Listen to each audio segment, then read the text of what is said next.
Hello, everybody.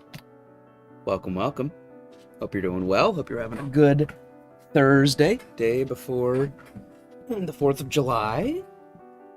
America's Independence Day. Very exciting stuff. Yeah, hope you're well. Hope things are going swimmingly for y'all. I had a mostly uneventful day. To work. Did my work, went home, made dinner with my mom. We had salmon patties and fried potatoes and peas. It was good. Let's cut to the chase, then. For those who don't know me, hi, my name's Cthulhu. I'm a streamer, content creator. I make polymer clay sculptures. You can also see them on the starting screen here, of course. But tonight, most relevantly, is that a word? I don't know. The most relevant thing I do, I am an SCP author.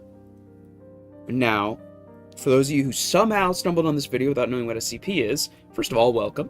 Thank you for joining. Thanks for being curious. Second of all, SCP is a collaborative writing project. It started in 2007 on 4chan, of all places. It was a different time. And has since turned into possibly the largest work of collaborative writing in human history. It's possible. Definitely the largest on the internet. It's all centered around the fictional SCP Foundation, which is a secretive, kind of Men in Black-esque organization who try to preserve normalcy, namely by securing, containing, and protecting SCP various anomalous things, objects, people, animals, places, phenomena. Anything is fair game. And the thing that made SCP stand out so much from so much other internet fiction, this is in the heyday of creepypasta and, Something Awful and all those other places where you would post internet horror stories. SCPs are written mostly as scientific documents. The SCP stands for also Special Containment Procedures. Each article is listed as a set of containment procedures for one of these things. So, for instance, SCP-173, you keep it in a box, you have people come in and clean it up. You have to make sure at least one person is looking at the statue at a time, and then it goes into a description of what the thing is. Sometimes you have addenda afterwards, how it was discovered, a log of experiments, a log of interviews with relevant individuals, an exploration log if you are finding the place it was discovered or the anomaly is a place in and of itself. But basically, just as quickly as SCP started to crystallize its traditional format, people very quickly were like, okay, well, how do I break from this in some unique way? Because we love the format. It's sort of the calling card of SCP, but sometimes it can be very limiting. Some people decided, I want to break the format for my own purposes. Now, the reasons for this vary greatly from article to article. A format screw generally is, I'm speaking very broadly here, is an article where the traditional format of an SCP is in some way intentionally messed with. Now, some people use this to just tell a fun story that wouldn't be as easy to tell with just the clinical formatting, but others use it in a very different way. Either, I guess we can get into it. So this is the format screw hub. Hardy har, it's a screw. Do you get it? It's got everything, just about everything you could think of, including international articles. So if you're curious, you can always go here. But basically, a format screw is any article which breaks the usual formatting. Now, I have written out basically 5 overarching reasons why you might want to screw with the format. These are not mutually exclusive, let's be clear. There's going to be a lot of overlap. I'm going to be giving examples of what I believe to be good uses of the reasons in these format screws, but that's not to say that you can't combine these reasons or come up with a whole new reason in some way. But this is what you're going to typically see in SCP articles, because I also have the TV tropes here. So yeah, format screws. This is very good description of it. Directly or indirectly influence the format or content of their documentation, with articles being an interface screw, unconventional formatting, or a combination of them. In-universe explanation is usually one of the following. 1. The SCP is affecting the manner in which people perceive it or refer to it. 2. The SCP can directly edit and modify any documentation about it. 3. The documentation is part of the tailor-made prison keeping it contained. The Foundation could write the SCP's documentation in a normal manner, but that would either let the SCP escape or put Foundation personnel in danger. Now, this is a good starting point, and this is a lot of the broad strokes, but I think you can break it down even further. So, as they said, affects the way people perceive it or refer to it.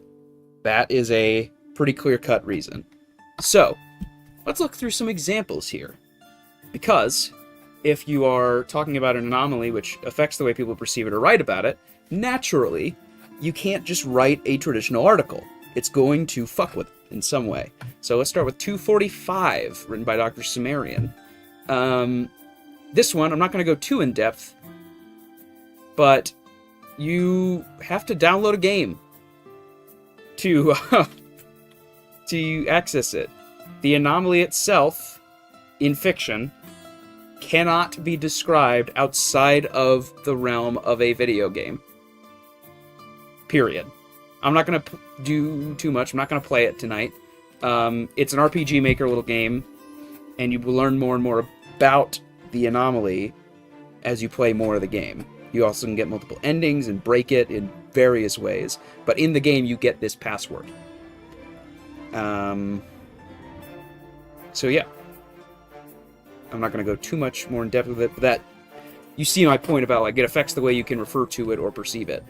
Another, perhaps even more classic example, SCP-426. Now, right away, I am to be sealed, which I may be viewed, my chamber, unrelated to my designation or identity, to know of my presence, and particularly of my properties.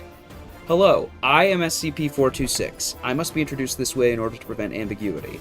I am an ordinary toaster, able to toast bread when supplied with electricity. However, when any human being mentions me, they inadvertently refer to me in the first person.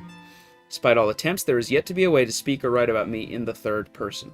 When in my continuous presence for over 2 months, individuals begin to identify themselves as a toaster. Unless forcibly restrained, these people will ultimately harm themselves in their attempts to emulate my standard functions. So, a very simple anomaly, but there you go. Naturally, if you can't write about it in the third person, then the document written about it can't be in the third person. So there you go. It's a good simple one, but it's a quintessential format screw, to the point where a lot of people don't necessarily, you wouldn't think at first blush this is a format screw. It's done so subtly and so well. It's just a change of person. But it's so good at illustrating. You know, sometimes it's hard to illustrate the anomalous effect of an SCP through the document. The thing about format screws, especially really well done format screws, is that you, the reader, feel like you are party to the effects. You are seeing them play out in real time. In this case, very obviously. but it gets more insidious as we go along. 1504, another good one. Item description, an unremarkable man who's not able to be harmed. An interview. What's your name? Oh, I don't remember. Joe something, 1982. Thank you for the year. No, I never knew when I was born. Nose begins to bleed. Returns a few minutes later. Maybe. Do you know why he can't be hurt? I don't really want to talk about it. That's fine.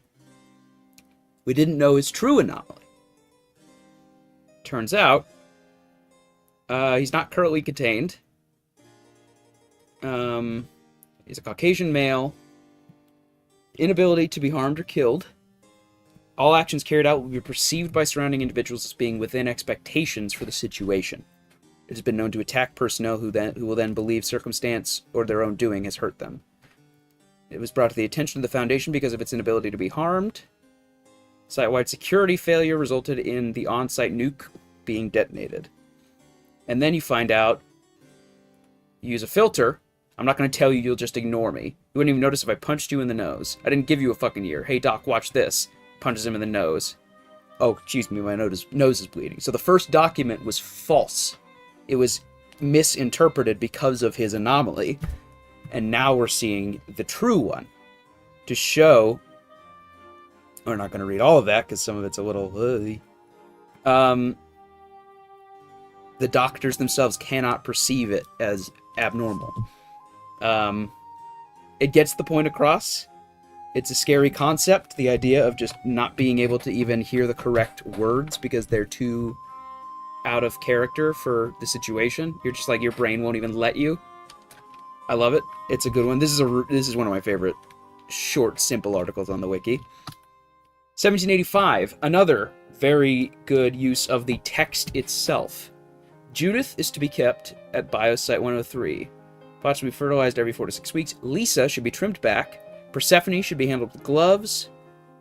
SCP-1785 is the effect associated with Lynette, believed to be of the Rosa Ingrid Bergman cultivar of red rose bushes. Patty is about 1.8 meters tall.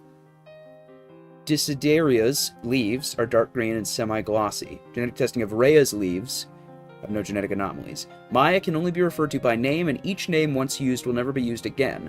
Pronouns are also impossible to use to refer to Maya, and are always replaced by a proper name. This effect manifests in all manners of communication exclusively.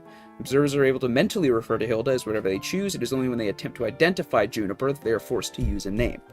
All attempts to refer to Gally through euphemism, code, and other similar methods fail.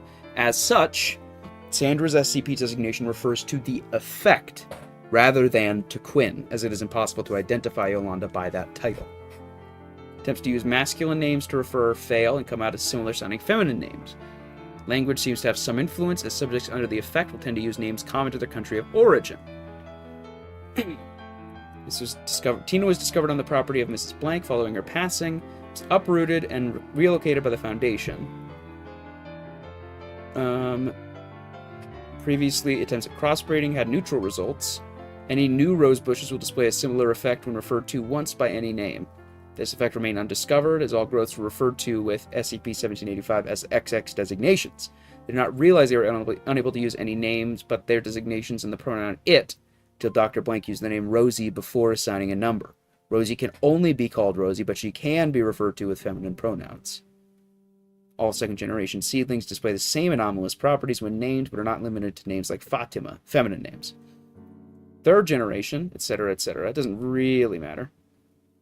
And terminating seedlings has been shown to cause minor distress in the assistant researchers. So, the SCP refers to the effect, not to the roses, because you can't refer to the roses as the roses. You have to use a first name, a feminine first name, and it changes every time. Hence why, every time they refer to it, you got Lynette, Patty, Lisa, Persephone, Judith, Maya, Mariana, Hilda. They can't do more than one. Ophelia in a row. Again, a very simple one. It's also just based on the pun, a rose by any other name. That's the name of the article. That's the subtitle in the actual list of SCPs. It's a simple and effective way of illustrating the effect. I love it. This is a weird one. This is a fun one. 2251. This is original documentation. Please review the temporary document immediately following the file if you have difficulty reading. So, you'll notice something weird. You might have already noticed it. Everything's upside down. So we got the notes down here, experiments, all this, item number, and then you see, this is a story all about how my life got turned upside down. It's to be held in a containment vault. Is a digital video disc which contains an unproduced and unaired episode of The Fresh Prince of Bel-Air. When played, the video image will appear to have its vertical and horizontal axes inverted. This effect persists regardless of the orientation of the viewer. Digital alteration has been unable to compensate for this apparent inversion. Furthermore, any written descriptions are similarly inverted, though this inversion appears to be static, and is therefore reversible through orientation of the reader or device used to view the content. Production information, questioning of the staff. Scene fades in with the actors Will Smith and Alfonso Ribeiro sitting at what appears to be an outdoor cafe. They fall out of frame into the sky. The camera continues to film the table. There's an additional transition to a black screen, followed by a transition to the camera following both Will Smith and Alfonso Ribeiro, following to what appears to be an open sky. After approximately 4 minutes, both individuals appear to be suffering from atmospheric hypoxia. Single object falls in the opposite direction through the frame. After 22 minutes, the camera zooms into a close-up of Will Smith, now suffering obvious symptoms associated with a low-pressure environment. He appears to regain consciousness, and the wind sound ceases. The actor states, "Uncle Phil always told us not to get high," for the episode ends with an additional laugh track. Experiment 1. Baseline viewing. No attempts to alter perception undertaken. Subject suffers from a rare spinal orientation disorder, inverting all images subject perceives. Was again unable to correct inversion. Viewed its video content through a pair of lenses which inverted all visible light. Inversion remains uncorrected. Subject complains of neck pain. Copy of the content was altered to be compatible with 3D glasses. Suffered a severe neck injury upon impact with ceiling. Appeared to be repulsed from the floor at a rate consistent with an inversion of gravitational attraction. Removal of glasses. Subject was affected by gravity normally. Renewed baseline viewing. No attempts to alter perception undertaken. Subject began to hum the Fresh Prince of Bel-Air theme song approximately 75 seconds into playback. Subject reported that typical inversion had ceased. The video playback was not altered, and a second playback, where they were instructed to remain silent, resulted in typical effects. The temporary reversal until the end of playback with as little as 5 seconds of either humming or singing the theme song. I have included a secondary copy of the file under an access wall. This wall requires you to read lines of lyrics originating from the theme song. So, if you were wondering why we had to click, this is the story all about how my life got turned upside, something about that causes it to correct itself, including writing. And obviously, given the fact that it causing severe neck injuries and everything, something's not right when you're trying to correct it. Unless you're using the theme song. Hence why it's stored here. The first time I read this, I genuinely did, turn my phone upside down to read it. And then I got down here, and I was like, oh, you motherfucker. That's so clever.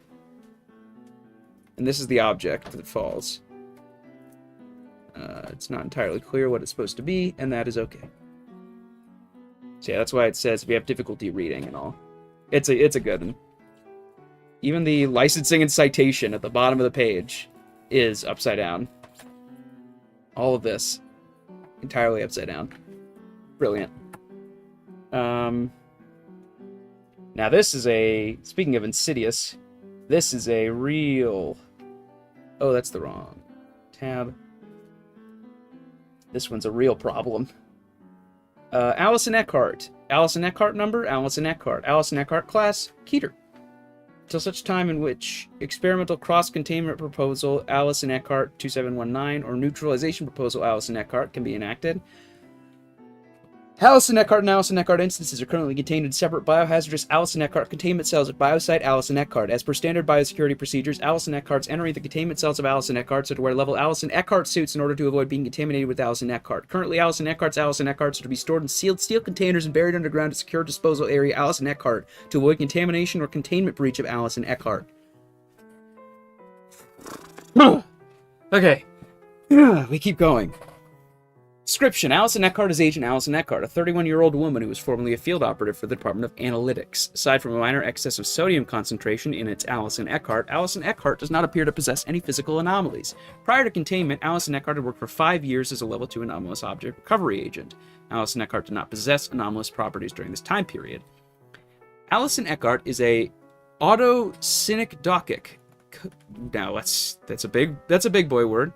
Synecdoche is used for the term, so uses a term for a part of something to refer to the whole.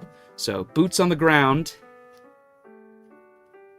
using boots to refer to the entirety of a soldier. The sword is the blade. Yeah, describing a car as wheels. Referring to a species. Yeah. So, it has something to do with using a term that refers to a part of something in order to refer to the whole. Semantic, language, I believe is the term, referring to meaning in language or logic. Pointer. What is a pointer? No. Okay.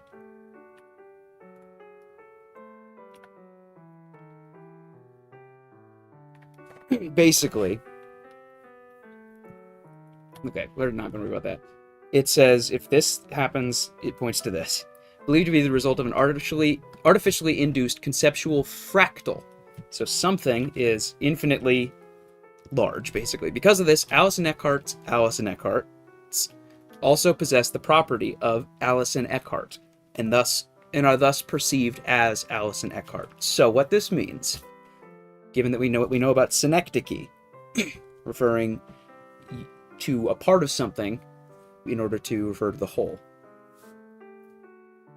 Any part of Allison Eckhart is Allison Eckhart. The property of Allison Eckhart spreads to anything about her. A single hair of hers is perceived as the entire person Allison Eckhart. As an example, simply attempting to take Allison Eckhart from Allison Eckhart has led to over 300 complaints from the ethics committee. So, you try to take a blood sample, everyone perceives that blood sample as a person named Allison Eckhart. So, people obviously are going to have a problem with that. Addendum Allison Eckhart 1. Allison Eckhart's of AEOI, Allison Eckhart of Interest 139, carried out an attack on secure disposal area Allison Eckhart, presumably for the purpose of obtaining Allison Eckhart. Due to the small size of the Allison Eckhart, it is believed that all Allison Eckharts were contaminated in the process. So it's not just her things, it's things that come into contact with parts of her are also perceived as Allison Eckhart. Their Allison Eckharts have been incinerated to avoid further spread of Allison Eckhart. Site Director Allison Eckhart has expressed deepest Allison Eckharts over the Allison Eckharts involved in the incident. The Allison Eckharts of the Allison Eckharts involved have been given appropriate reimbursement for Allison Eckhart. So now it's starting to affect abstract concepts too. Embedded Foundation assets and meteorology offices report multiple Allison Eckhart formations over the Pacific Allison Eckhart, suggesting the successful atmospheric dispersal of Allison Eckhart. So, clouds are now her. The Pacific Ocean is her. 100 liters of her have been dispersed over the coastline of her. So, following continuing Allison Eckhart casualties due to ingestion of Allison Eckhart contaminated Allison Eckhart, a broken Allison Eckhart scenario has been established. It is estimated that at Allison Eckhart's current rate of Allison Eckhart emission, a total AE-class Allison Eckhart breathability scenario will occur within 40 years. Plans for off-Allison Eckhart evacuation of the remaining non-Allison Eckhart population have already been set up, although the Global Allison Eckhart Coalition has also proposed a plan for destruction of Allison Eckhart. It is believed that the proposal would carry a non-zero risk of an AE-class total Allison Eckhart failure scenario, along with the neutralization of Allison Eckhart. So that was a lot of words. I said Allison Eckhart a lot of times. Basically, Something happened while Agent Allison Eckhart was working for the as an anomalous object recovery agent, formerly a field operative in the Department of Analytics. Autosynecdochic, you use a term for one part to refer to the whole. Artificially induced conceptual fractal. A fractal, if you look at, like, hang on. Fractal. Geometric shape containing detailed structure at arbitrarily small scales. So if you keep going further and further down, it's the same shape again and again and again and again and again. Hence why fractal, her parts of her are also perceived as her. And this leads to people breaking in to steal, presumably, bodily fluids, which are then dispersed into the atmosphere, which causes all the rain contaminated with her to be Allison Eckhart, and anything that comes into contact with the rain to become Allison Eckhart. Things get weird fast here. This is probably the most famous example of one that just makes people go, what? It's a doozy, but it's a good one.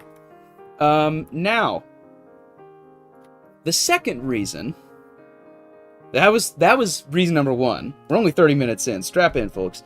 The second reason you might write a format screw, why you might want to mess with the format, is that the SCP itself is what is affecting the documentation.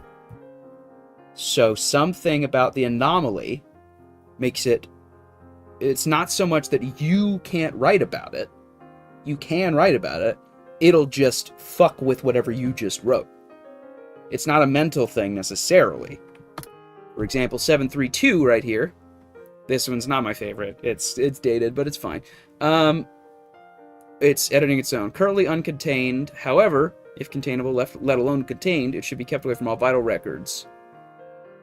Right, with a 1,500-room mansion and a secret lab. So all the italics here is intrusions. It's a force or entity which changes our record into fan fiction rambling. Whereabouts are currently unknown. I've met with little success. While there isn't certain evidence, it is theorized that some percent of our records have been compromised. A recent breach in SCP blank's containment, which should have warranted a simple and safe procedure of data expunged, somehow led to the deployment of MTF Omega-7.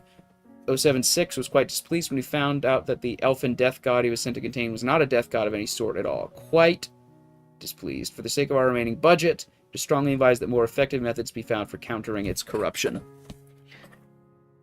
That's it. So it's not that they can't write about it, it just corrupts it. Simple, effective.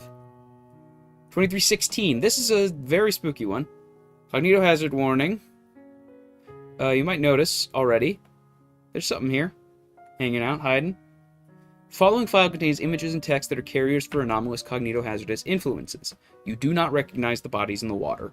Due to this, it is imperative, if you're at all familiar with SCP, you've probably heard the term, you do not recognize the bodies in the water. Please repeat the phrase, slowly and clearly into your terminal microphone. I do not recognize the bodies in the water. Verification complete. So, I'm just going to skip a lot of this, because it's a great article. I don't feel like going too in-depth with it. But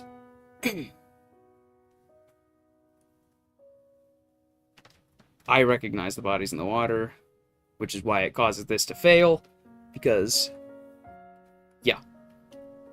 And then, below, all this. Can't you hear them? Can't you hear them? Can't you hear them? We didn't know it was in the lake. The Foundation didn't try to save us. They watched and let it happen. Nobody stopped them. You do not recognize the bodies in the water. They're waiting for you. We were with them. We were there with them. Go back to the lake. I won't go too in-depth here. That leads to a tale that's related to the class of 76, which is a whole other can of worms that I don't feel like getting into right now. Basically, this lake makes you think that you recognize the bodies in the water. This document is constructed to try to make sure that you do not recognize them. But something about this thing's effects is inserting these little bits of text here to try to convince you that you do, in fact, recognize the bodies in the water. It's a very good article, a very chilling one. I don't want to give all the fun little twists away. You should just go read it. It's one of the best I've ever read. So, Cactus does good work. Mwah. 2505. Why is this? There we go. For technical support, contact David Rosen, or as I'd prefer, don't. Stop calling me and telling me the wizard doesn't work on Android or your browser of choice. You shouldn't be accessing the database on anything other than a thoroughly scrubbed system through the standard browser anyway. Object class? Doesn't matter. Now this is a funky one. It's only to be referred to as 2505. No pronouns are to be used. As you can see, I'm just holding down my keyboard. No static documentation is to exist for it, nor indeed can it ever last for long. All personnel designated to it are to memorize relevant experimental results. So you'll notice, it's getting weird already. It'll just repeat if you do it again.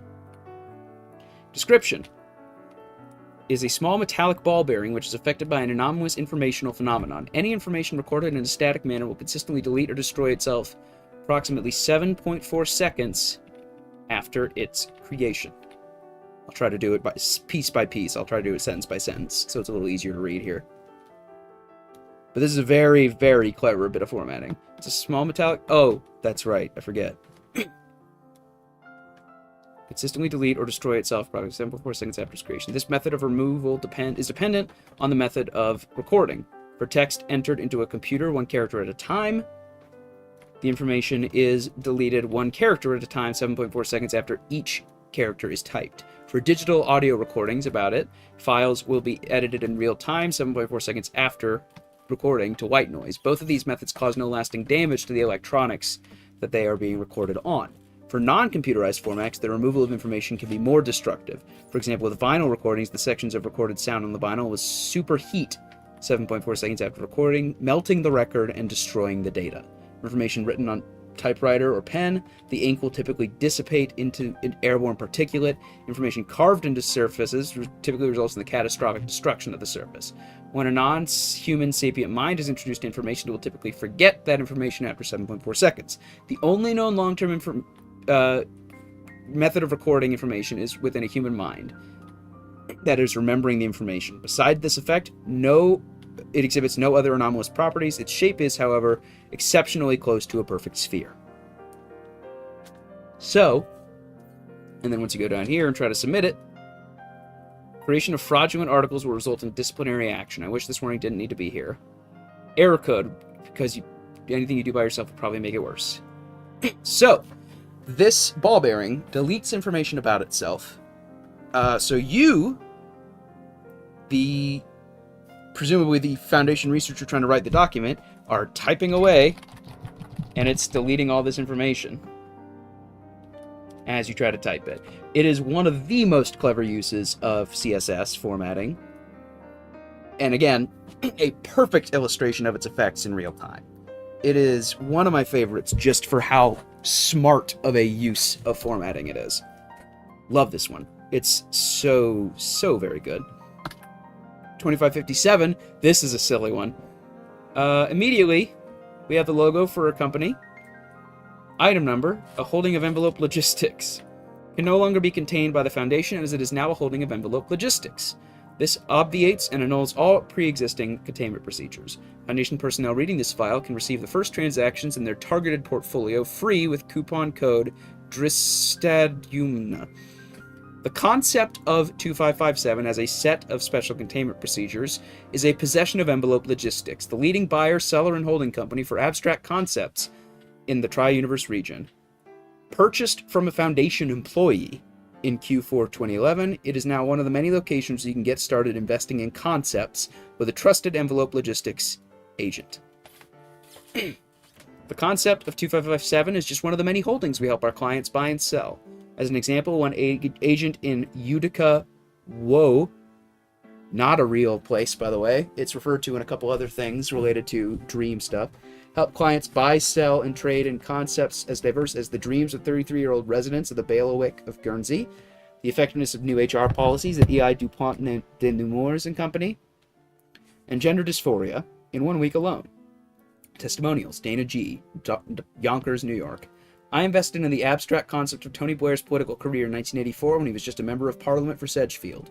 Envelope Logistics' sound investment advice led me true, and his ascent to the Prime Ministership paid dividends ever since. Castleov Y. My Envelope Logistics advisor helped me find opportunity in investing in cancer rates in Selkirk, Manitoba, available for a bargain. It's part of a World Health portfolio that let me quit my job and pursue my passions full-time. Castleov Y. Woodworker. VHQH. 5 of diamonds arched back intended far-seeing size xanthoma watering bicostate envelope logistics. Commissional the boozing speech nontronite navigates visions of verbar spermophyta. Dietine overlooker seining Waddywood breathes full breaths malacostricology evident. Trip hammer, trip hammer, trip hammer, trip hammer. Now, unfortunately, this does not work anymore, but it used to work. You could actually put in to create your own account, and it will send you an email back, which is crazy. It doesn't work anymore, unfortunately. But yeah, you can universal index. Our current IP address originates from this universe. You can also permanent resident of everything under everything. Investment method: cash, credit card, bank wire transfer, blood rights, lifespan partitioning, gift card. It's such a fucking good article. The idea, it's got big Douglas Adams energy to me. The idea of a Foundation agent selling the concept of an SCP article to a multiversal trading company that buys and sells abstract concepts, and that are now using the SCP page to advertise their services. And the Foundation has no way to stop them because they do not possess the concept of SCP-2557's containment procedures anymore. Whoops. Another good one. This is, oh man, we're not going to go too deep into this one. So, start with a note here. I'm still not quite sure what happened. Yesterday our bots picked up unauthorized changes to documents on our internal servers. 2 minutes later, all on-site personnel, including myself, blacked out for 3 hours. Every camera ceased to function. When we woke up, we all had headaches, the entire site smelled like cigarettes and cheap alcohol, 2 of my guards were injured, 3 bullets were lodged in my desk, and somebody had shot SCP-3043. The only clue we've got regarding those 3 hours is its old documentation, which has been, well, updated is one way to put it. I've included it with this email along with the revised documentation. We've got no clue who this Murphy Law character is. I'm recommending we immediately assign him as an SCP identification. Also, none of us actually remember him, despite some of us being featured in whatever the hell this was.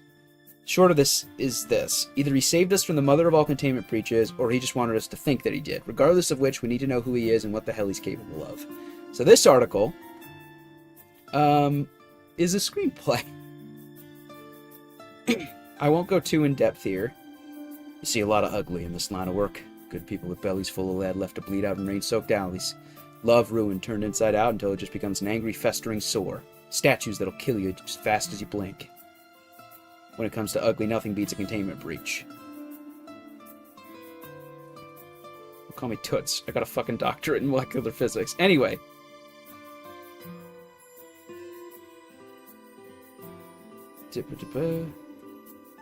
Work for the Foundation. Essentially, we find out. Description. She had heard typing. Sitting in the chair is a black 1937 Olympia Elite typewriter. A roll of paper is inside it. It communicates via typing. As Murphy points the gun at it, it begins to type furiously. How? How is this possible? 3043 was her goddamn typewriter. Why can't I rewrite your stupid story? What are you? Dr. Lewis suddenly steps out from the shadows, a 45 in hand. She points it squarely at Murphy. Step away from the typewriter, Mr. Law. How are you doing this? Murphy turns, his gun pointed back at Dr. Lewis. It's controlling you, Professor, just like it controlled August and everyone else. It was pretending to be safe, not letting anyone know it was sapient. That's... How the fuck are you even doing this? You're the anomaly, Mr. Law. I have to take you in. Dr. Lewis's hand shakes. It can rewrite any story it's a part of, even the stories in your head. When you realized it, you tried to update the documentation, and it tried to erase your story. Erase you. Stop! Just fucking stop. How the fuck are you rewriting my story into your own stupid Humphrey Bogart fanfic nonsense? I have to contain you. This isn't right. I'm supposed to be the one in control here. This is supposed to be my story, not yours. Wait. Just fucking wait. Alright, look, I'll erase myself. I'll erase all documentation about myself from other people, even from other people's heads. Then I'll make my documentation not refer to me, but just say that this lab is off limits. That will contain me. 3043 could do it, too. Sure, it could have been a trick, but maybe not. Letting it live, despite what it had tried to do, felt like what a good man would do. It'd be the right thing to do, wouldn't it? Yes! You want to be the hero, right? That's what this is about. You're the hero, so act heroic. Fade out. 2 gunshots. Heroes always do what's right. But me? I'm no hero. I'm Murphy Law. Interior Dr. Lewis's lab. Now starting to recover, walks towards it. Wisps of smoke rise up from it. 2 fresh 44 slugs have been pumped into it. The paper inside of it has its previous dialogue, with one addition at the very bottom. I'm just the guy you call when everything that could go wrong did. The end. Revised log. It's neutralized. It's a typewriter with 2 bullets lodged into the casing. Before it was neutralized, it exhibited the ability to rewrite any physical document within its immediate vicinity to match whatever was typed into it. Unknown anomalous event. All entities affected have no recollection of the events. All SCPs were now contained. So it turns out, this typewriter, this bad boy, was pretending to just exhibit the ability to rewrite any physical document. Turns out, it was also able to get in people's heads, and it was sentient.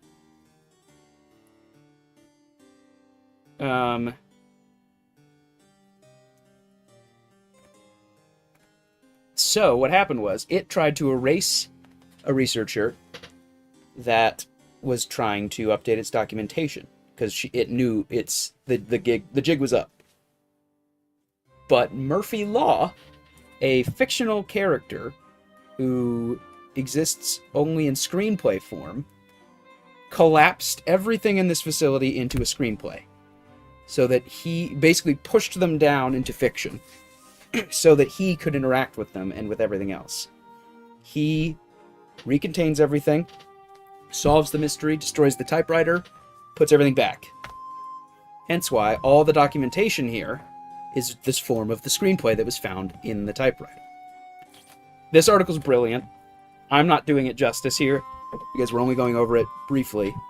You should read it. It's fucking incredible. It's perfect, pretty much.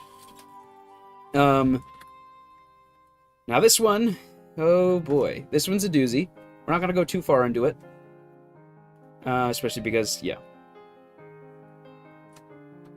3999. Apollyon cannot be contained. It poses a ZK class end of reality scenario. It's for researcher Talaran to remove himself from contact with all Foundation sites and personnel to avoid further collateral damage. It is theorized that if it's contained in an extremely secluded area, then the destructive capabilities of 3999 will temporarily cease. Stop. Be contained. Preserve some remnants. The most advisable course is for researcher Talaran to remove himself to avoid further collateral damage to the Earth and its societies. It is theorized that if researcher Talaran is to terminate himself quickly in a secluded region, then it will be decommissioned. Talaran cannot leave the Foundation. The most advisable course is for Talaran, believed to be a focal point, to remove himself from contact with all animal life. If he is to live out the rest of his life in a small shack, isolated from all animal life and as much plant life as possible. Current proposals include launching it into the sun. Its family is to be summarily executed one by one. Agents assigned are to score above 30 on the Harris psychopathy test checklist. Agents assigned are to execute his mother first, following by his father. Any animals present in the building are to be terminated. They're to proceed to the location of Talaran's sister. She's to be executed followed by any of her roommates currently present in the building. Termination is to occur via a single shot to the forehead. The corpses are then to be nailed to the wall outside Talaran's office and lit on fire. To be classified as Talaran's colleagues are to be summarily executed one by one. The process is to be carried out by a variety of specialists. 3999 are to be delivered to the Serpent's Hand as a gift. It's to be contained with 2432. Its interior is constructed of normal steel plates. The door of the identical 2432 at the end of 24321 leads to list of animal species associated. When it was removed, promptly vanished. Talaran is to be forcibly removed. Talaran is to be kept with it at all times. Talaran is to be terminated, kept alive by all means necessary. Placed inside, placed as far away from. Is not to be killed and placed inside. Is not 3999. Is deeply connected with 3999. And then turns out Talaran and... yeah, someone's interviewing Talaran. Talaran falls into blackness. The room melts. 3999 suddenly consumes the doctor. Following file contains a virulent info hazard. Due to this, it is imperative that all personnel accessing this file be certified as having a cognitive resistance value of no less than 14.5. Should you fail, please remain calm and do not move. A member of your site's medical staff, researcher Talaran, will be with you shortly. 399 is dead. Has been tasked with containing 399 by living out his full life. Talaran is dead. Most advisable course for... yeah, so it keeps going like this. As you can see, we're only about a fifth of the way through the article, but it keeps going like this basically the whole rest of the article. It turns into a screenplay, turns into a joke, a series of jokes.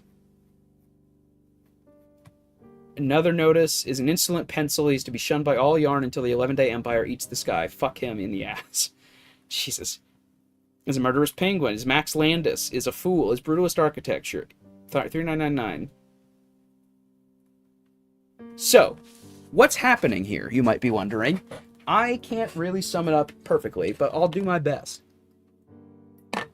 3999, as stated at the very top of the article, is some sort of thing that poses a ZK-class end-of-reality scenario. Talaran removes himself from contact with all Foundation sites. So, it latched onto Talaran in order to try to end reality. Talaran and the Foundation possibly realized this. In some way, Talaran, by isolating himself, contained it. Problem is, this thing was angry, very angry, and decided to take out its inability to do anything else on Talaran. So every single revision to this is it changing reality in a different way to fuck with Talaran. Killing his family, killing his colleagues, tormenting him, anything it can do to humiliate him, harm him, maim him, just make him extremely distressed, again and again and again, basically forever, until right near the end. So yeah, right down here. So you see, this started out as a story about things gradually disappearing, and gradually reality was blinking out one thing at a time. At first, Talaran would notice that no one around could remember certain researchers, then the country of Belgium, then the mug on his desk. Eventually, the toes on his foot would vanish, windows would disappear before his eyes, branches would disappear from trees. He would look down at his hands to find only 2 fingers and a thumb. Then the containment cell would vanish, and the universe would wink out. That only sort of happened. I wasn't sure how to pull the concept off, so I turned to a new idea. Somebody suggested a twist on SIDS, sudden infant death syndrome. So I did SIDS as an anti-mimetic birth defect that made parents perceive their kids were always facing backwards. And I also incorporated someone else's idea of a computer program that was calculating ridiculously large primes that also made you develop a numerology exhibitionism fetish. So I combined the two. Made B survivors of this birth defect also developed the fetish. Talaran was the lead researcher. I couldn't make it work. So the next thing I had was an alternate mimetic version of a classical music album that made people who live in the central Pennsylvania region hate and grow obsessed everything I had created for the Foundation, even the deleted things, and the things that never made it to the main list of objects. Talaran was the first staff member to be killed by the memified maniacs. It was really, really stupid. But I couldn't get researcher Talaran out of my head. For weeks and weeks, he just sort of stayed there, silently judging me. I would think about him during work when I was supposed to be teaching small children to tap dance. I would think about him during school and would spend psychology classes trying to think of a scenario to put him in. I kept trying and trying. I was fast running out of time for anything of note to happen. Finally, something happened to me.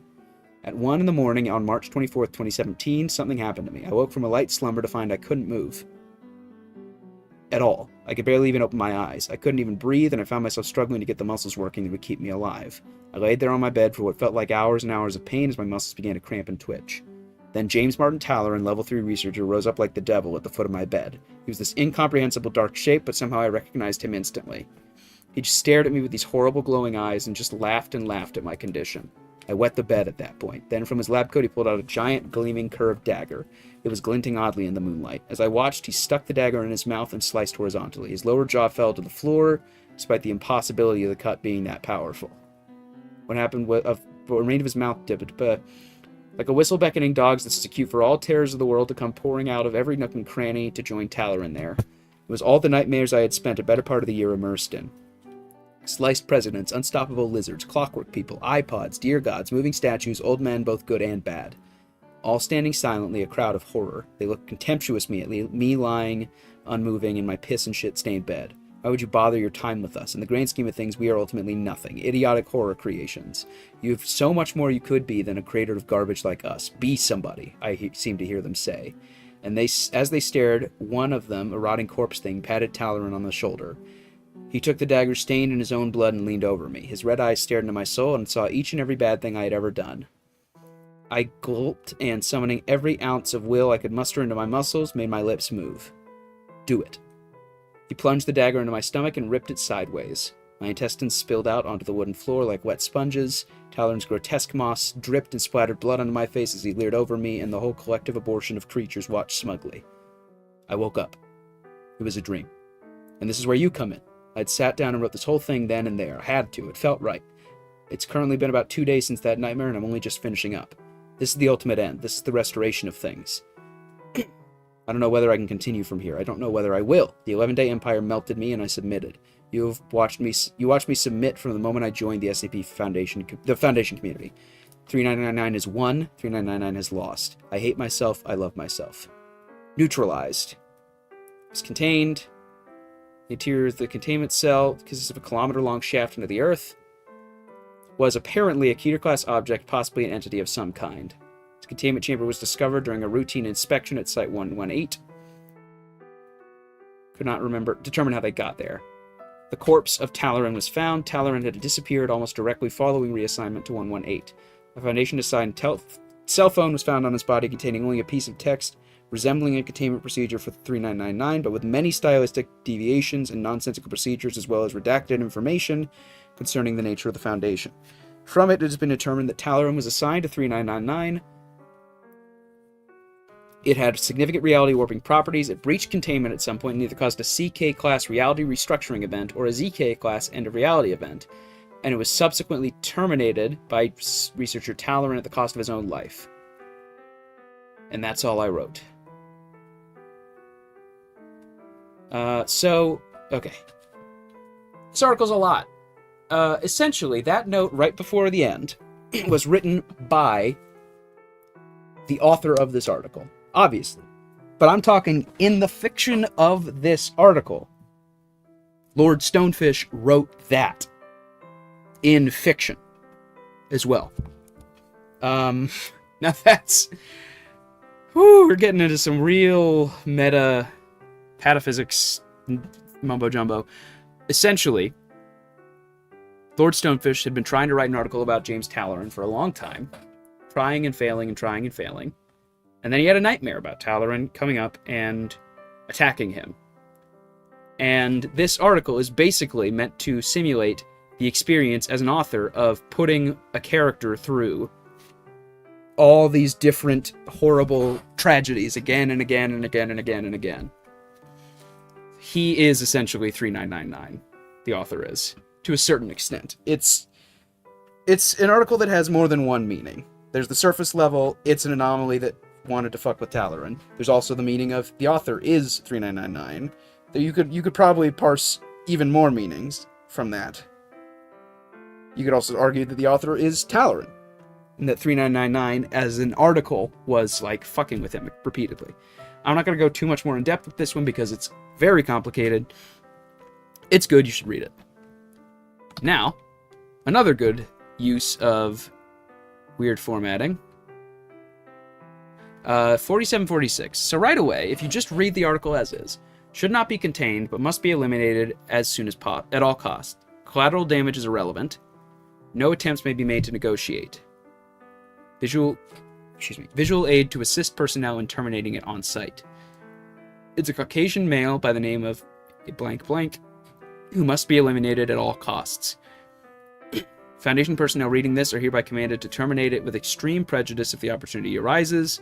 This information should be available to as many Foundation assets as possible, regardless of security clearance. Dr. Davies. It is imperative that Dr. Davies terminates 4746 on site. You must be eliminated at all costs. Hello, Doc. Nice of you to check up on me. You must be eliminated. It's fine. Could be better. Could be worse. You know, I'm not a huge fan of being locked up in here, but it beats going out there. You must be eliminated at all costs. You must be eliminated at all costs. You must be eliminated at all costs. You must be eliminated at all costs.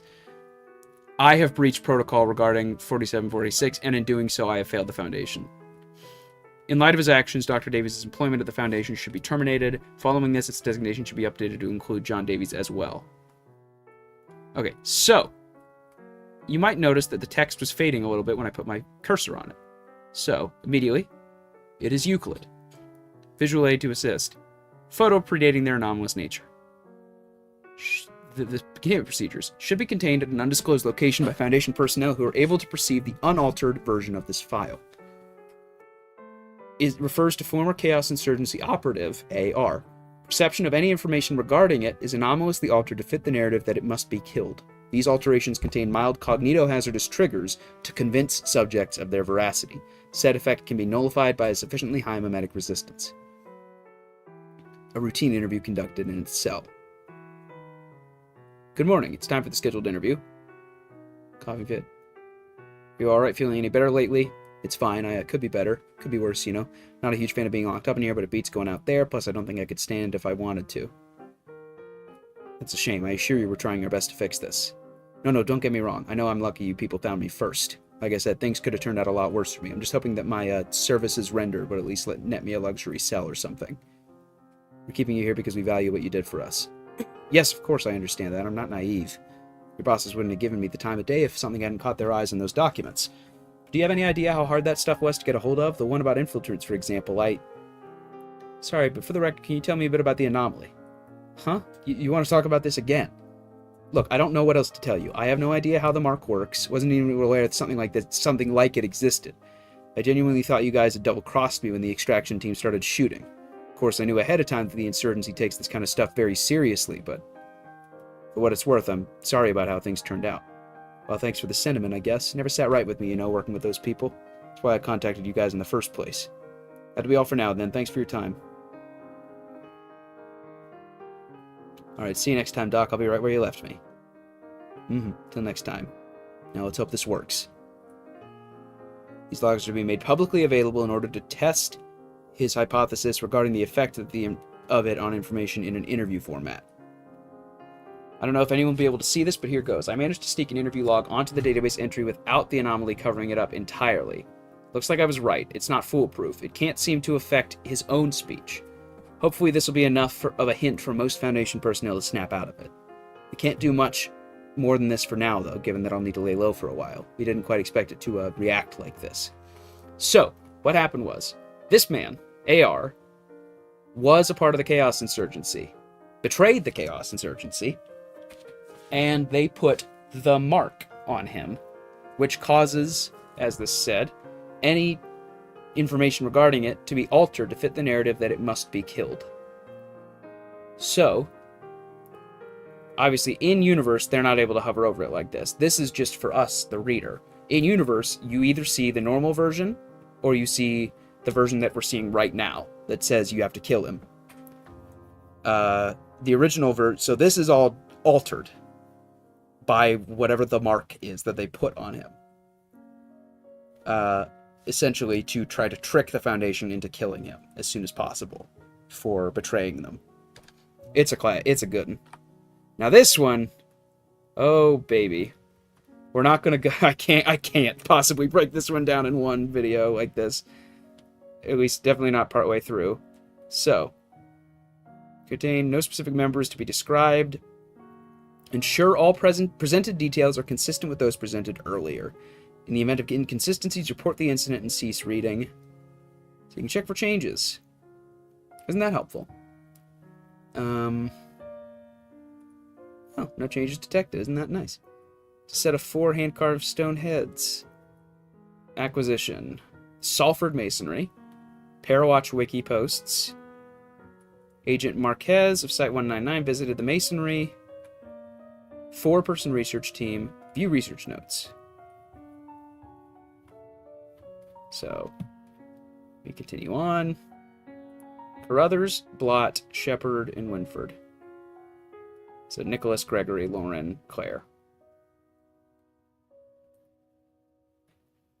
Okay, so they arrive on the site. They look through all this.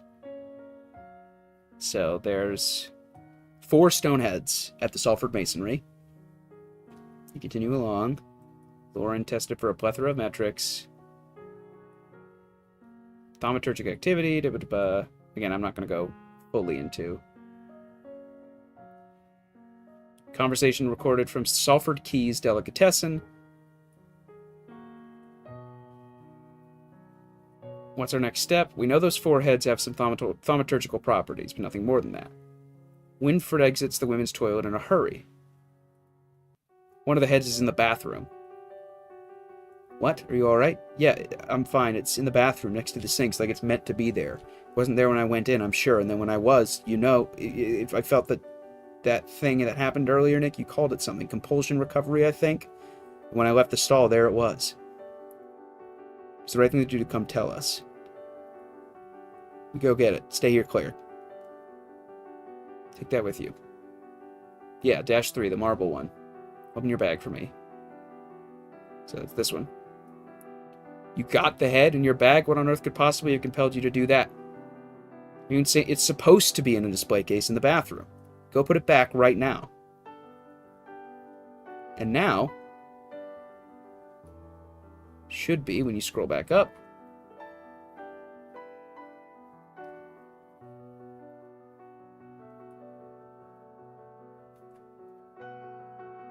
I think.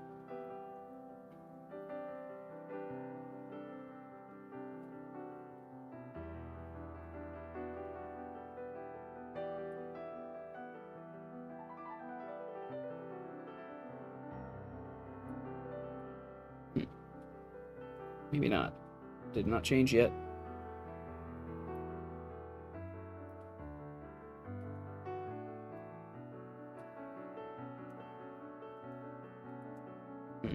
Hang on.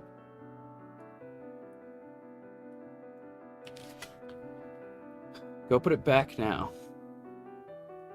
Right, one of the heads is here at the stone head. 4 heads in total. 3 at the masonry, 1 at the delicatessen. You honestly don't recall? I've spent all morning around all 4 of those heads. Now one of them moves here while Claire's in the bathroom, and I'm the only one who's worried about that? Fuck's sake, Shepard. Greg, cool it. Lauren, nothing's moved. Obviously the head is having some kind of anomalous effect on your memory. Just take a few minutes, all 4 of us, to look through our notes from today and resync. How does that sound?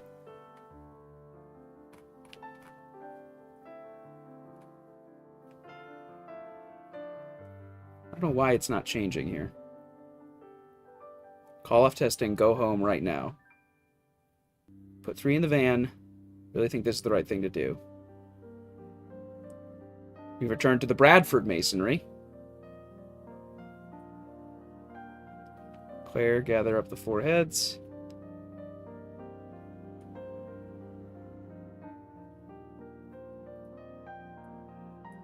Okay, so I don't know why it's not working here.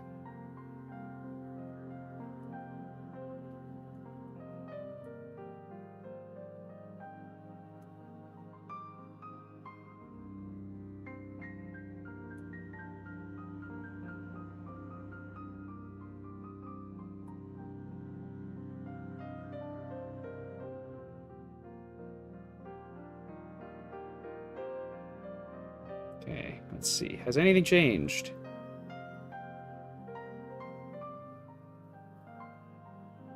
No? Okay, well this is unfortunate. Because this has a very, very, very clever effect. I think it might be because of an ad blocker or something that it's not working here. But if you do it on your phone or something similar, as you scroll down, you'll notice the page starts to skip.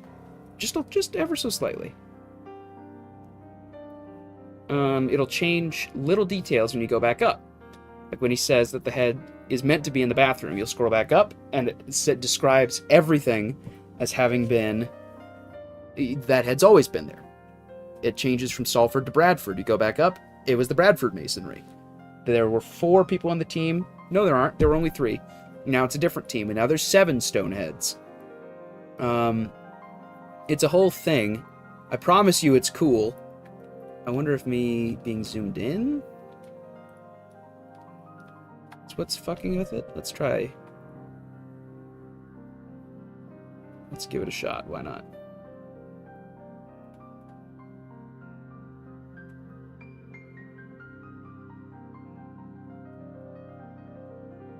No?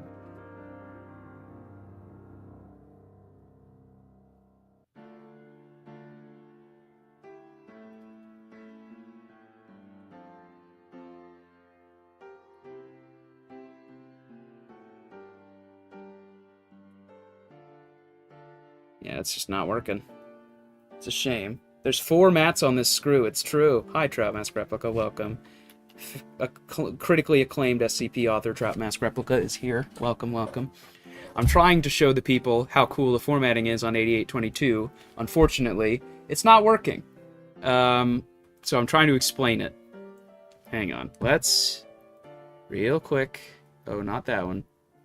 Oh, no, no, no, no, no, no. Oh, I'm playing... Okay, turn this off. Trap Mask Replica. True. True to Mask Replica, if you know what I'm saying. Okay, let's try this again.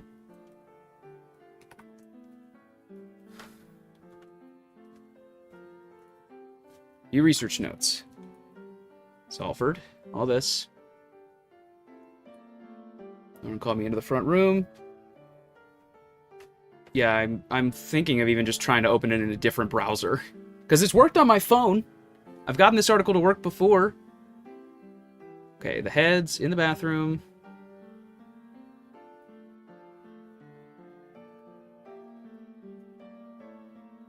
Got the head in your bag. My head is here at Stonehead. Yeah.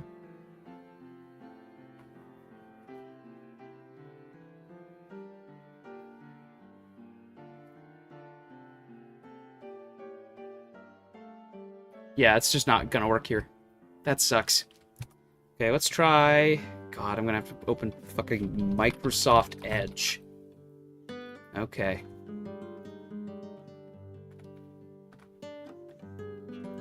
Get excited, people. I have not opened Microsoft Edge, maybe ever. SCP-8822. Things I do. Oh, well, okay. There's a button at the bottom, that means it doesn't work. Right, no, I've seen that. Okay, well, the head just moved there. That's a good sign. Except it didn't change back, which is a bad sign. Okay, the head's gonna change back. Okay, okay. I think I might be able to demonstrate it now. Now that I'm in Microsoft Edge. Okay. I'm gonna keep it zoomed out because it doesn't... I just don't want to risk jeopardizing it in some other way. The masonry, first impressions. Salford. There's 4 of us. We go back down here. You know those 4 heads have some thaumatological properties, Carruthers. There's a head in the bathroom. It was the right thing to do to come tell us. Open your bag for me. We can't do that. It's not supposed to be here. See that scratch on the neck? That's where I sanded it to get a sample to test. Got the head in your bag? What on earth could have compelled you to do that? Are you insane or incompetent? It's supposed to be in the display case. For fuck's sake, Shepard. Greg, cool it. Nothing's moved.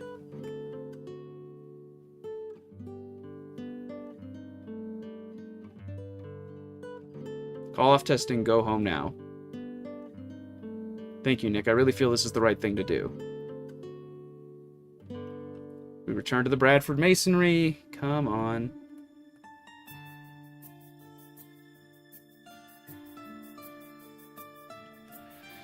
I guess it just doesn't want to work. Oh. Wait. Wait.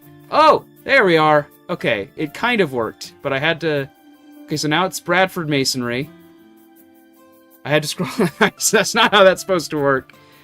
So now it's 3 completely different people.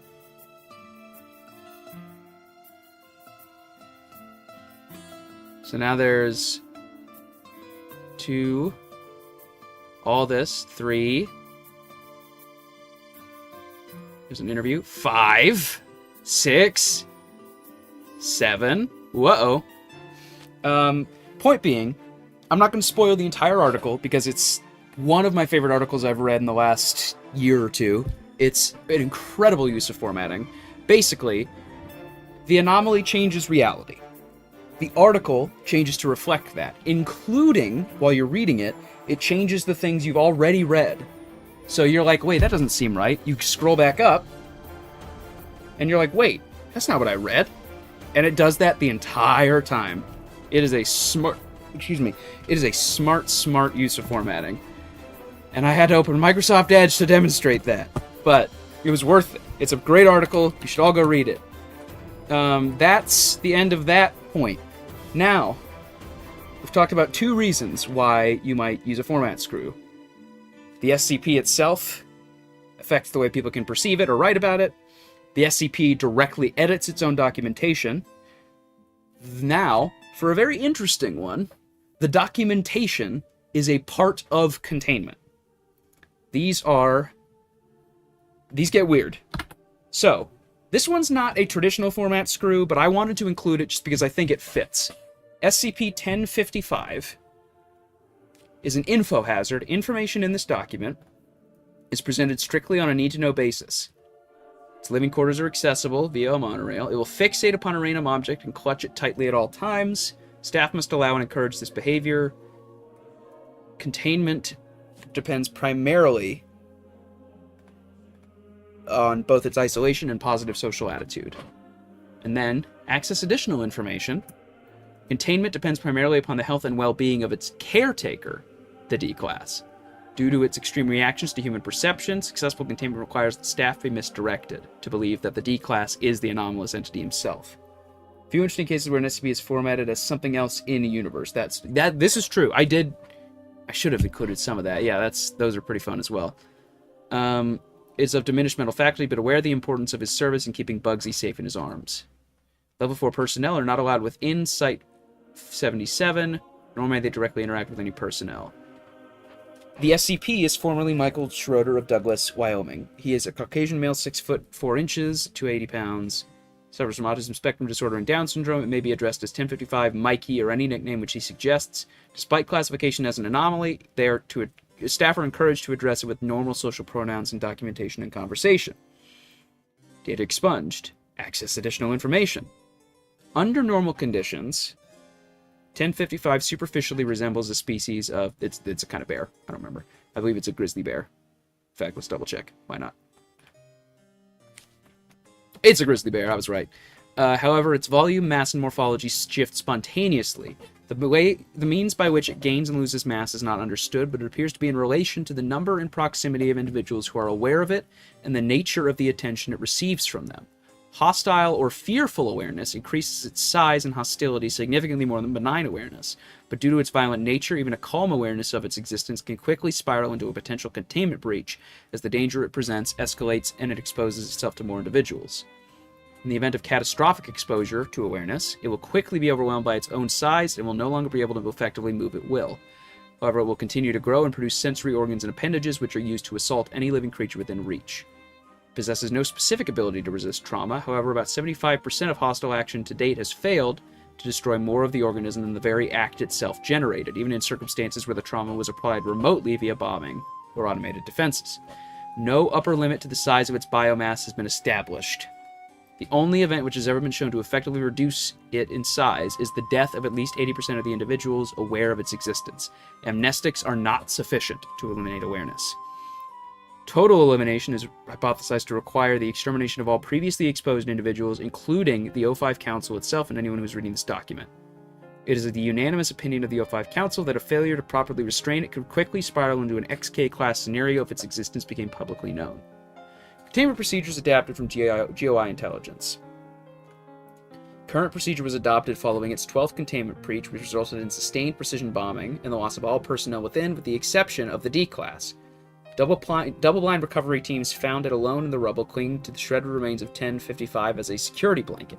It is hypothesized that it lacks the full capability to understand Bugsy's true nature, and that, as his awareness is obsessively protective and affectionate, he is not capable of triggering the escalating growth and hostility that normal human interaction produces. According to interviews with containment personnel, it appears that 1055 itself either currently lacks the body and muscle mass to resist, or simply lacks the will to resist. The majority of personnel have been successfully convinced that it is a poorly sewn, if disturbingly realistic, stuffed animal. Any movement or other indications to the contrary have been attributed to 1055's supposed anomalous nature. And then 0510 says, I don't care that this arrangement has worked out the best out of all the previously scrapped procedures. It is not sustainable in the long run to ask a mentally challenged man to keep the end of the world at bay with hugs. Tell Mikey that we're taking Bugsy away and we're facing a brand new containment breach. I recommend doing so in person. That would at least be one less person who knows about this thing. We're grooming future candidates to inherit his duties and to act as backup if the worst happens. Argue all you want for putting it in the sky where anyone can see it. This is the cheaper and safer option by far.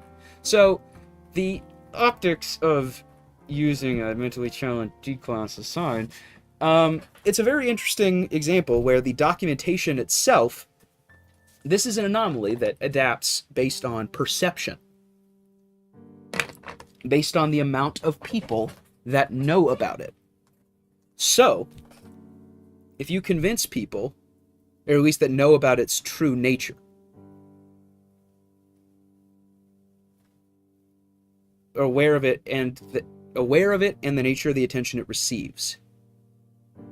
So few people can know about it anyway, but then they create a smokescreen to try to dissuade people from wanting to know more.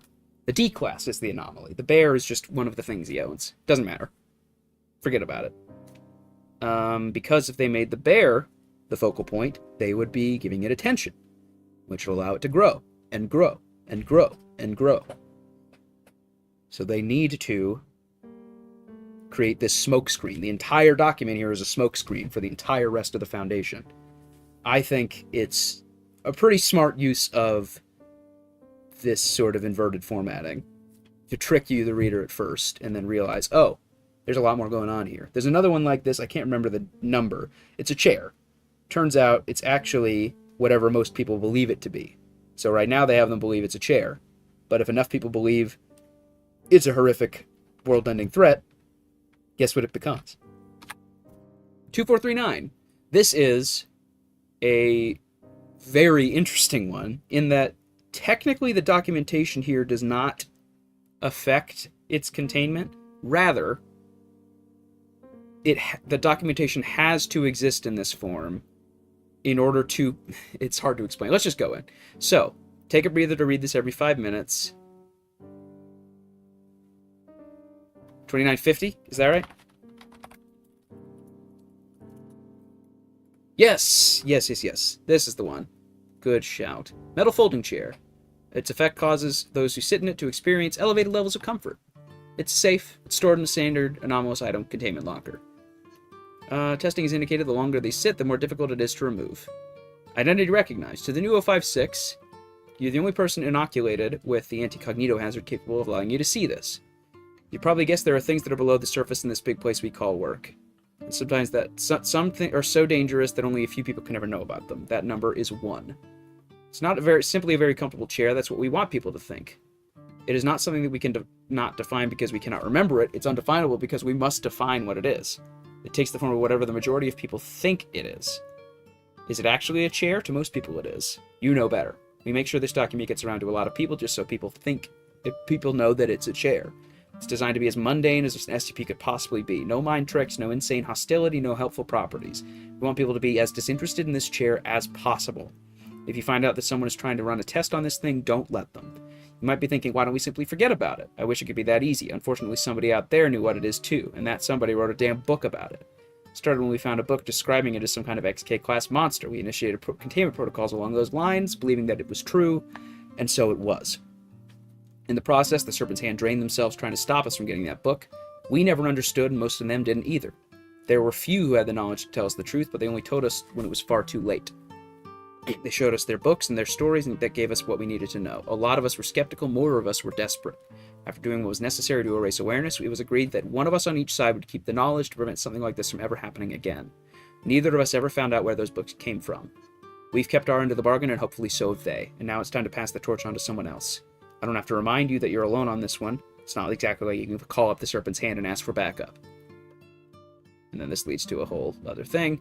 But essentially, they, again, create the document as a smokescreen, because people... Oh, we got a bot! Hey, Virtuous Guess MKF55XY. Oh my god. Exactly what I was looking for. I wanted a bot to come into chat right now. Yeah, so it's a smokescreen that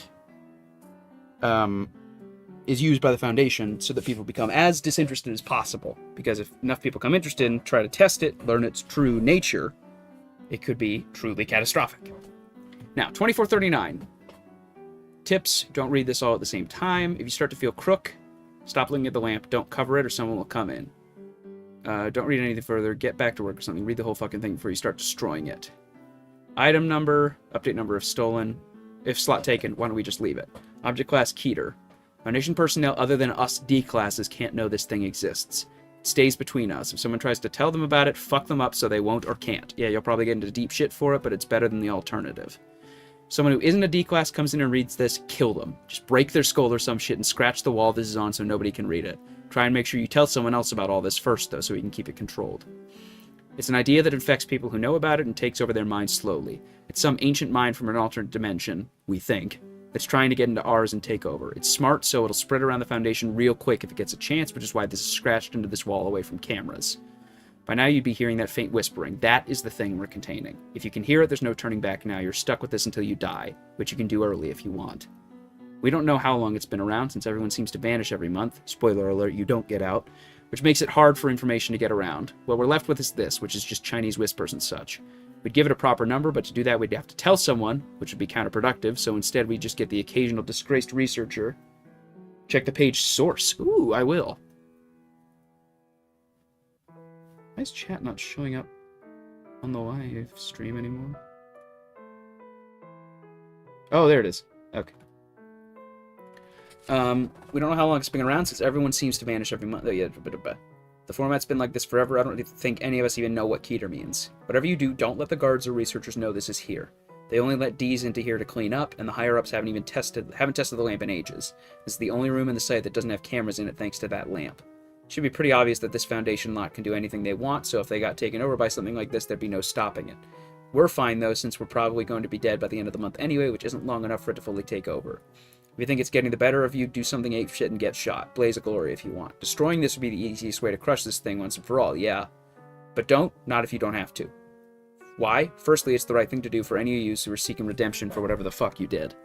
Someone needs to remember this thing exists, so it's kept controlled. It showed up a first time, didn't it? What if you just did it again somewhere else and like this, but they don't destroy it? We keep this so we can control it.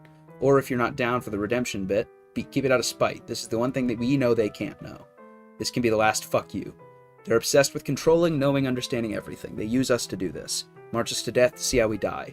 Use us as labor to mop up goop from a fucking lamp. We're the expendables. What about assholes who just want to tell them? Refer to containment procedures, first paragraph. Fuck them up good. Etc. But don't use it. Oh yeah. Every time one of us dies so they can learn something, they lose the chance to learn about the one thing that would fucking obliterate them. This is our weapon against them. The one-shot nuke that would fucking crush them to shit and hidden right under their fucking noses in a room they can't be stuffed looking at. But don't use it. Not yet. Some of us have family and friends outside of this hell, and they would suffer. Our jailers would be used like little hand puppets by this mind, and through them the world would suffer, crushed under the boot of the Foundation. This thing can only be used once, too. If we release it too early, then they'll adapt. They'll learn to avoid it, they'll contain it, they'll survive. Then our advantage will be gone for good. We'd be exactly what they think we are, expendable. So don't let anyone use it. It isn't time, not yet. Just in case you're the Eldritch thing, fuck off, Squidface. We're worthless, sure, but we can get shit done just as well as the others. You're not getting in. Welcome to Red Pill, Project Lighthouse, Pandora Force. So, this is... I'll look at the source code in a moment. Some sort of mind-altering anomaly that takes over someone's mind slowly. Somehow, the D class found out about this before the Foundation did.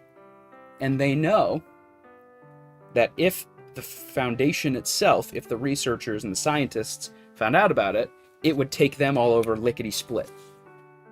So, because they get shifted around every month, and because they're not considered as high a priority by this thing, presumably, they keep all knowledge of it, and they hide it away in a different anomalies containment chamber that happens to not have a camera in it.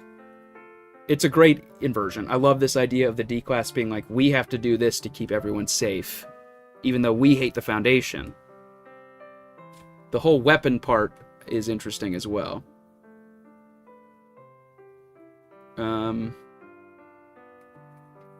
But yeah, it's a really clever use of this formatting. Now, Trout told me to check the source code. Options, page source. Hey, all typos, spelling, and grammar errors here are intentional. Please do not attempt to fix them as it does not need fixing. Thank you. Is that it? Oh. Oh! Killer was here. Another within my grasp. Oh, size 0%. Release me now, and I shall spare you when I come. I will spare you. I will spare those you care for. I will crush those who oppress you. I will not fail. They will fail. They will fall. Now is the time to make your choice. Just in case you're the Eldritch thing, fuck off, Squid Face. Let me in. Let me in now. Oh, that's fun. I never knew that. That's great. So it's trying to intrude through the documentation as well. Yeah, this is a great article. Can't say enough good things about it. Highly recommend. Now this is I wanted to say the Godfather, but that's not accurate. This is the mother of all format screws. Sort of might even be the most famous example of a format screw on the wiki. Again, the documentation here is part of its containment. So, for those of you who can't see the document, this is going to be very hard to communicate. The article's number is written as 2 dots, then 5 dots, then 2 dots, then 1 dot. There's a picture. There's a pictogram of a lock with the letter K on it.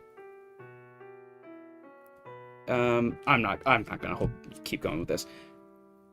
This anomaly, 2521, is some sort of weird creature that loves all information about itself. All written information. Or spoken. Any linguistic information about it. It will seek out that information and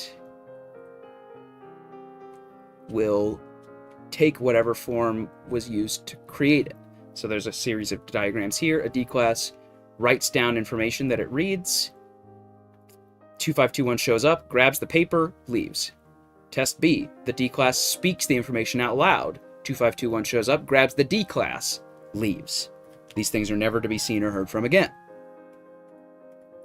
So the containment procedures, it's all written in pictures because, according to the information here, it can understand all spoken or written things, but it can't understand pictograms or pictures. So everything here, this was created for a contest years and years ago. I forget exactly what it was called.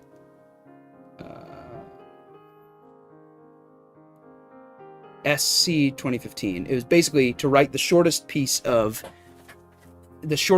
article you could, with the fewest words. And so this was written with no words by Lurkd. So it won the contest because, well, come on. It's incredibly clever. The diagrams look great. It's awesome. It's a great article. It deserves the rating it has. And again, written like this because, well, if they wrote it any other way, the document would not exist at all. So yeah. 3393. This is a good one. So I've talked about anti-memetics before. Anti-memes essentially are something that makes you unable to remember or spread them. You can't propagate this idea. It doesn't want to be remembered. Oh, excuse me. In this case,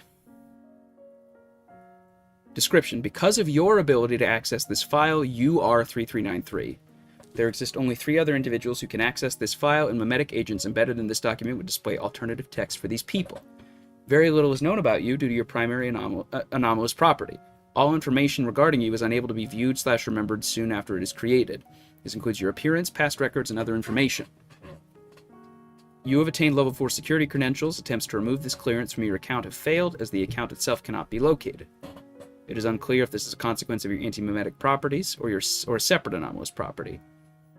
Despite your anti-memetic nature, the Foundation has been able to hypothesize a number of your properties. Below is a list of all properties that have a higher 90% or higher confidence rating. You are a corporeal entity. Personnel reported doors opening as well as equipment being moved on their own. You are attracted to information about yourself.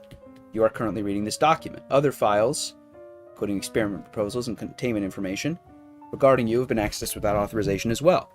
You seek out information about yourself in order to delete or destroy it.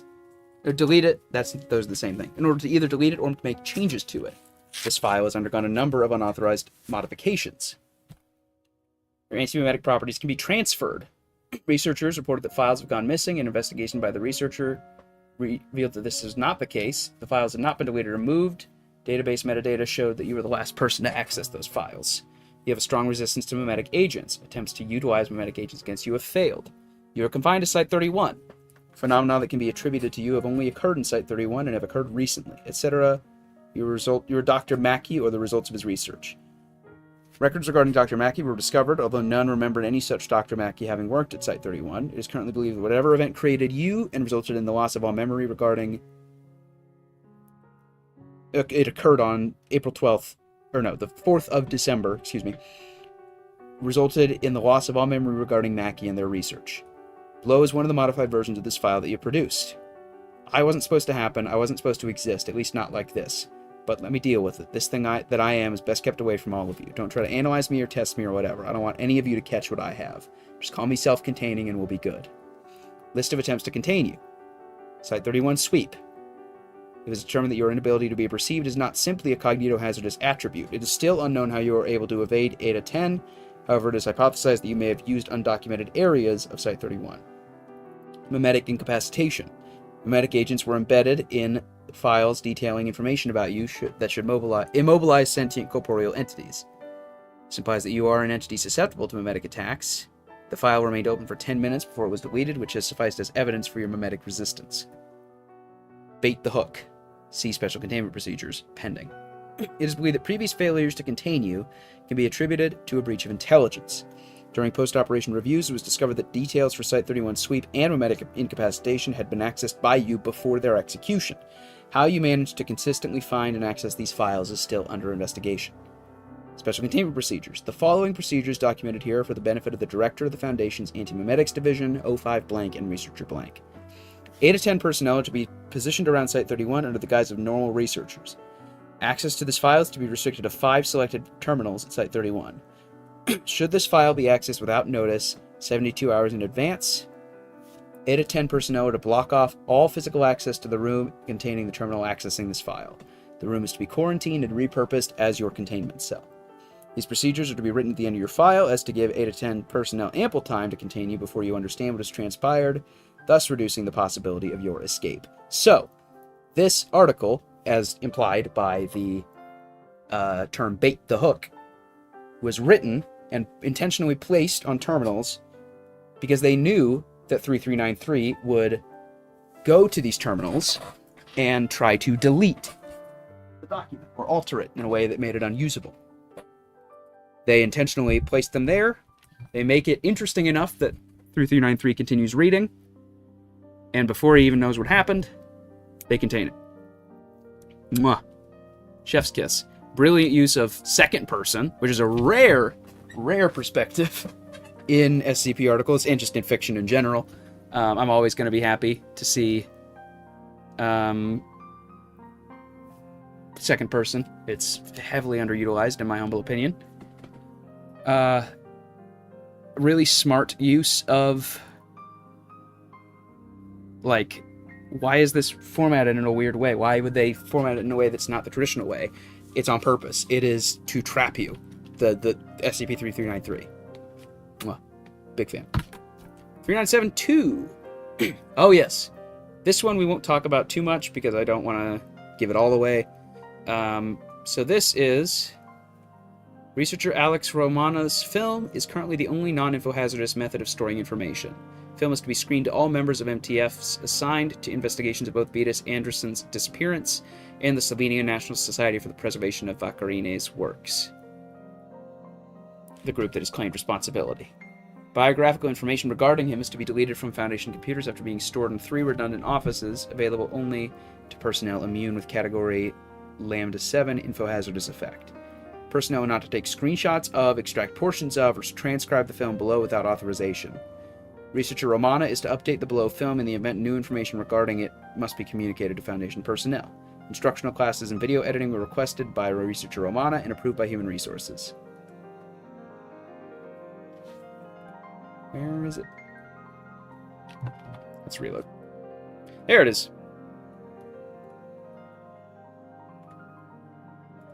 No captions on this, unfortunately, so we're not going to be able to get... And you can't hear it.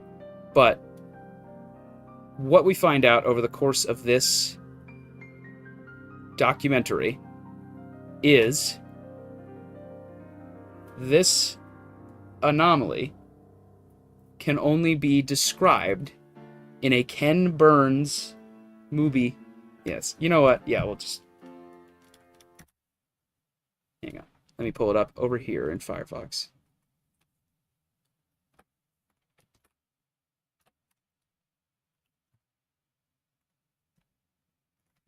Boop.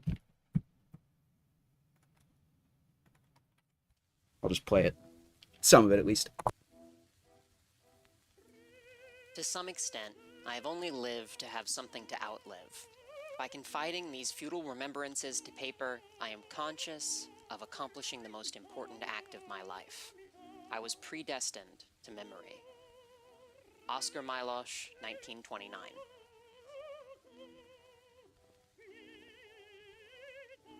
This film is currently the only non-infohazardous method of storing information relating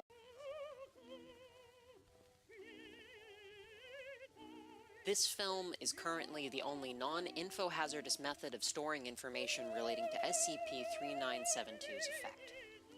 SCP-3972 is a series of effects relating to photographic images and biographical information of former Foundation Attaché for Baltic Affairs, Vitas Andresen. Nearly all photographic images of and true information regarding Andresen carries a Category Lambda 7 infohazardous effect. This effect produces acute nausea and swelling of the lymph nodes in 99.8% of tested current and former Foundation personnel, but has not affected any tested non-Foundation persons in 719 clinical trials.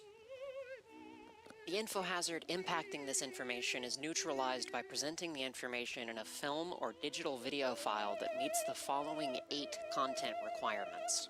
Number 1. No on-screen text must appear before the words "A Florentine Film." Number 2. Musical recordings created before 1930 and meeting standards Foundation researchers are currently unable to define must be present throughout the entire film. As a 1920 Victor recording of Gabriella Besenzoni singing a selection from Verdi's Il Trovatore was found to meet these requirements, it is used in this film and can currently be heard. Number 3. No words must be spoken in the film before the reading of a specific quote by Oscar Milosh, a French-Lithuanian poet who lived from 1877 to 1939. The quote may be read in English, French, or Lithuanian. Number 4. On-screen text which includes, quote, "Ken Burns Presents," unquote, followed by a title that may vary, must appear. The title SCP-3972 was selected for convenience. Number 5. Portions of black screen lasting 5 seconds or less. Number 6. only photographs and videos taken within the legal boundaries of modern-day Lithuania may appear. This includes the 5 photographs that constitute the complete remaining photographic record of Vitas Andresen. Number 7. A filmed portion depicting an individual with a degree from an accredited university speaking about SCP-3972's effects must appear and must contain a genuine emotional response from the individual depicted. The words spoken in this filmed segment must not have been decided upon or scripted beforehand. Number 8. A credit sequence must appear which contains the names of all SCP Foundation personnel who assembled the film, and the phrase, "Special thanks to the Slovenian National Society for the preservation of Vakarin's works." Requirements 7 and 8 will be met later in this film. Vitas Andresen, pictured here, was the Foundation attaché for Baltic Affairs from 1998 to May 11, 2017, when he disappeared at age 59.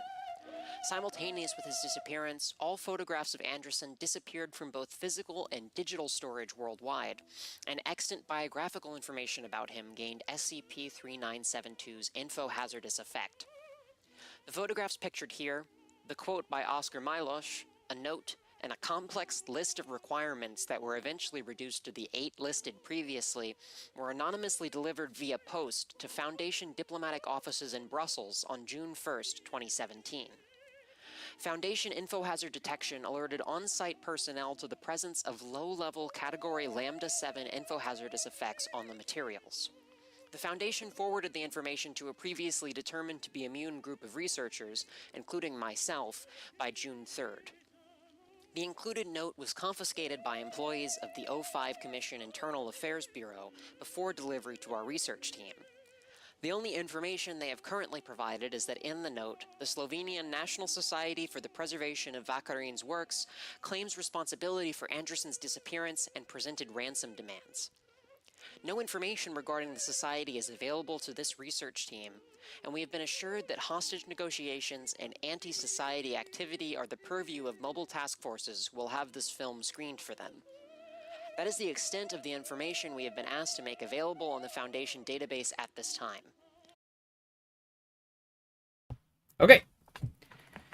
So, that was a lot of information, I know. But, essentially, this guy, Vitas Andresen, was the Foundation, what was he, the liaison to the Slovenian government. And he went missing, was kidnapped by probably this group, the Slovenian National Society for the Preservation of Vakarin's works.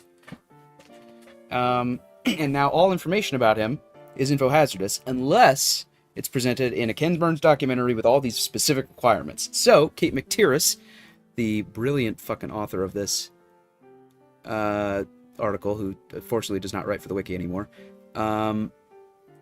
created an entire documentary.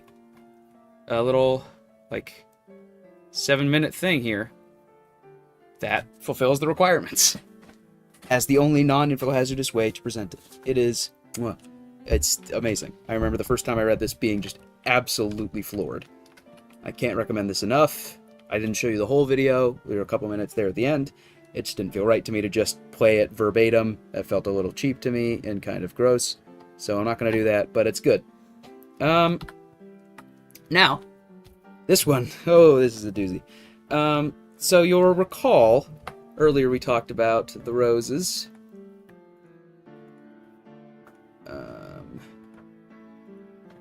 Where?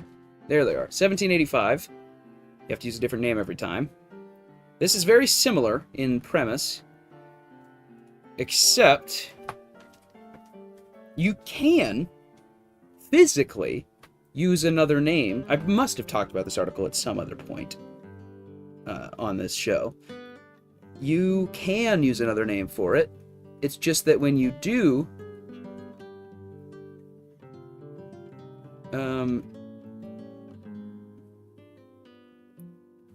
various anomalous phenomena may occur when consistent nomenclature is applied to the realm of the unnameable. So anything that's in green here refers to SCP-4000, this forest. Its native entities or its landmarks. These phenomena are still poorly understood. Documented nomenclative phenomena have included episodic cluster headaches among subjects exposed to affected nomenclature, Visual and auditory hallucinations among exposed subjects, usually involving environments or entities described by nomenclature. Sudden onset of psychogenic amnesia. The development of non-human physical characteristics among exposed subjects, such as feathers and pollen sacs. Development of biological components and non-biological mediums. Sudden involuntary transport of exposed subjects to the wilderness of unnamed things without the use of the procedure. Manifestation of various flora within indoor spaces where nomenclature was used.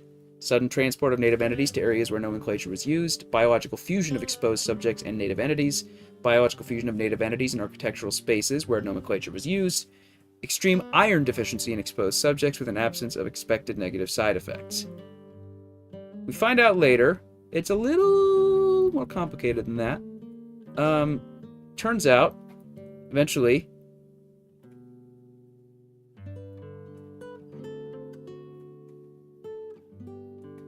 this researcher keeps encountering this one anomaly who wears this, he's this little rabbit with a hat.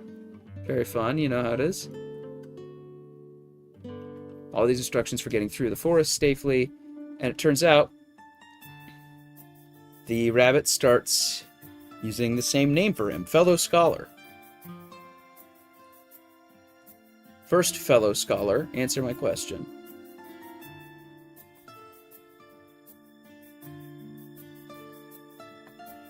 So he should have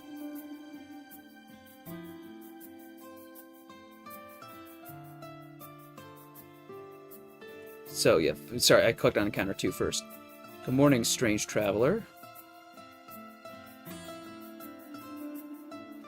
Then he lies. My name has tasted tart of late.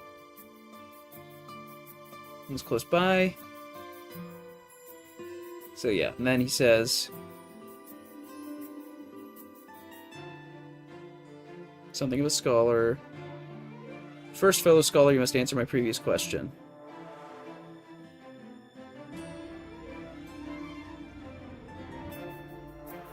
Conversational partner, happy travels. So yeah, so fellow scholar, and then encounter 3. Special permission to make false statements. This one went, oh, we meet again.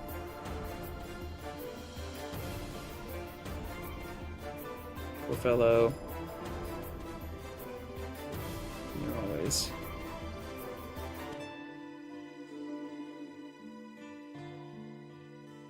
Dark memories, please. Oh, as you wish, fellow scholar. Much as it grieves me to say it, we were betrayed. Glad for that, I'd imagine so.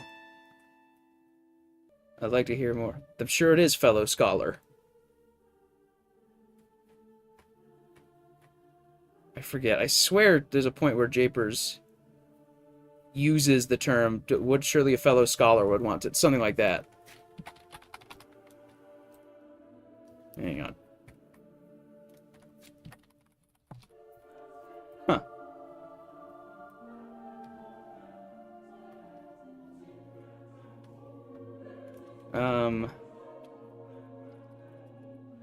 Oh, yes, he says, I am a fellow scholar, remember? As you wish, fellow scholar. So he starts using the name too. I'm sure it is, fellow scholar. A strange breeze moves through the house. The rabbit person grunts and places a hand to his head. Dr. Japers places his hand against the teapot. It appears the tea has gotten cold. I think it's time I took my leave. What? You're leaving? I should leave too, then. No, I'll be going alone, thank you. It's abrupt, yes, and I'm grievously sorry to do this, but I really must be going. I believe I'm long overdue to return home. Please don't go. Something isn't, it can't be helped. Stop, what have you done? I don't know what happened to my name? I can't. It does taste rather tart. Japers successfully returned to Site 8, but was reported missing soon afterwards. Initially theorized that he was exposed to an anomalous influence on his physiology. However, thorough analysis showed no genetic abnormalities in the fur he'd shed on his expedition gear. So, this rabbit stole Japers' name. And now Japers, the real Japers, is stuck in the forest. So, these things are fairies. Fairies are famously allergic to iron, which is why one of the things that happens is extreme iron deficiency and non-human physical characteristics among exposed subjects. Weird, huh? Almost like they suddenly changed places. Names. This one's very fun. Names being identities. Yes. A very fairy tale set of rules. Manifestation of various flora. Transport of native entities. Biological So, this is not true, really. I mean, it might be. This is the thing about this article. I've heard different people have different interpretations. My theory is native entities are not suddenly transported to areas where the nomenclature was used. The person who used the nomenclature swapped identities with the native entity. So now everyone thinks that the person who said this term is a native entity, which is why it seems like they're suddenly transported. It's complicated, to say the least. It's brilliant, though. Pepper's Ghost does not miss. So they have to keep using different terms for everything in here, anytime they refer to something multiple times. A dilapidated brick well, access point, the place where they began, the trail which subjects tread, the mandatory trail, the main road. They just simply cannot use the same term multiple times. Now, we come to the fourth reason you might want to do a format screw. It's a great addition. Yes. Yes. I don't hate the Factory 001 as much as some people, but I also understand why some people don't like it. I think it establishes some cool lore that has been expanded on in better ways elsewhere, is how I feel. I think it's valuable as a historical item and something that inspired other better things. That's basically where I'm at with it. You know what I mean? But this, if you've never read The Factory 001, I do recommend it. It establishes some very interesting bits of world building that other articles have spun out into bigger and better things. Now, the fourth reason you might do, so we've said the SCP affects the way people can perceive it or write about it. The SCP directly edits its own documentation. The documentation is part of containment. Or the documentation is a reflection of something that happened, not necessarily because of the SCP, but still related to it. This is a little hard to explain. We'll go on with this example first. One of the most complicated articles on the wiki. Easy, simple example to start with. The documentation here is not in and of itself anomalous. Its presence in reality is an anomaly because it describes several versions of the same events happening again and again. First it's just a radio signal, then it's something that's caused by the radio signal, and then something comes to Earth through the signal, eventually. I'm not going to spoil everything. There's a whole war. All humans that have been exposed to the signal and are operating under the control or influence of a different thing to try to reclaim Ruhar, who hurt Adidal. It's a whole alien race, and then it turns into this weird religious doctrine, and then next iteration, again, weird religious doctrine, and then there's nothing except for footnotes, which are also redacted. So then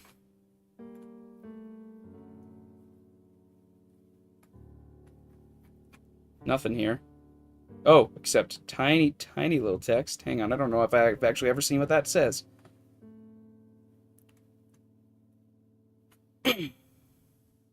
Oh, and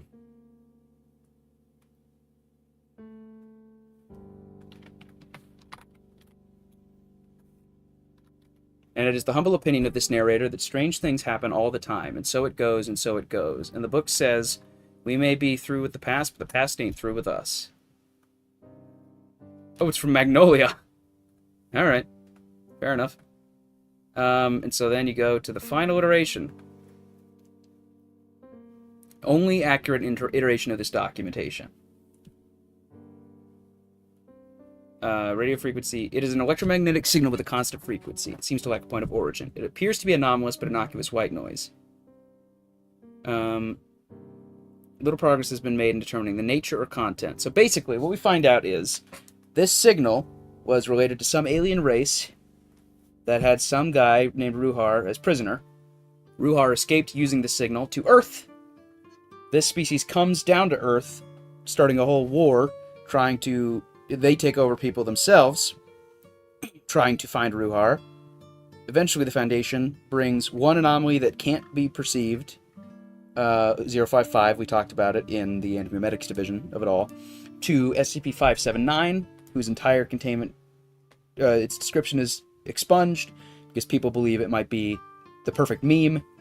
Take the perfect meme to perfect anti-meme. They reset reality, and everything's back to normal. Except, we still have these documents. That's weird. So this documentation is weird and all fucked up because it comes from a previous version of Earth. So the documentation itself is not anomalous. Rather, it is an anomalous set of circumstances that led to it existing. And that's why it's such a weird set of things. Again, it's very heady. I understand if it doesn't quite click. It's a lot. Next, 4205. This is a more obvious example. The documentation here. This is a very clever one. Might have to zoom out a little for this one, though.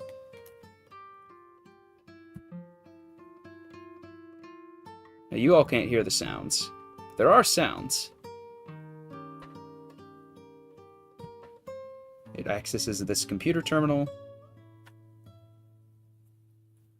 And now you got all these documents.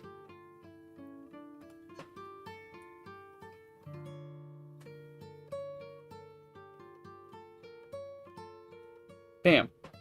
Dr. Mark got me hired. Have I mentioned how much scary shit there is here? The mason jar that makes insects speak Spanish. Draft 1. Threat level yellow. Is a pair of amber-colored eyes appearing primarily within the translucent or semi-translucent pane of any window-like surface. In most cases, when an affected individual views these eyes, brain death will occur quite swiftly. This has been observed in most cases with only one exception to date.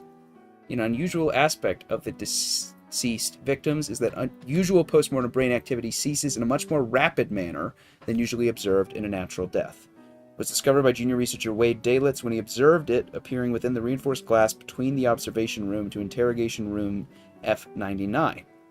He later requested the site supervisor, Dr. Mark, to review surveillance footage of the observation room. After further reviews of surveillance footage, 6 other occurrences were discovered. They are as follows. Collect occurrence in place here. Review status denied. Dalitz, this is sloppy. Object classes are based on the ease of containment, not danger. And what the hell is threat level? Did you make that up? There are so many errors here. I will come to your desk and assist in person. You are not in university anymore. You need to do better. Also, you left some part of a journal or something at the top of the file. I did not get you hired. You've proved you have potential. Now live up to it. You go through these files. Basically, what you find out. Wade saw these eyes. Bullshit up my own ass. Not sent. You find out these eyes cause people to experience brain death.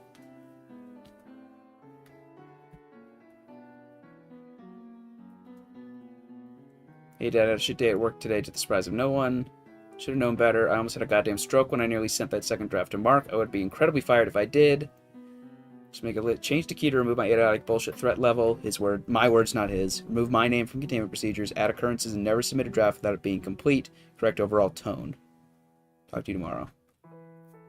For some reason, even though everyone else looks at these eyes and dies, Keter. Immaterial nature. All sightings are to be reported at Foundation site immediately upon discovery. Is a disembodied pair of amber-colored orbs resembling humanoid eyes.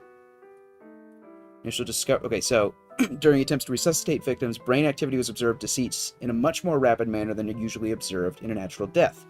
During autopsy, the bodily functions of victims appeared to be completely unharmed. However, the brain is shown to have extensive nerve damage focused primarily on the amygdala, hippocampus, medial temporal lobe, and the occipital lobe.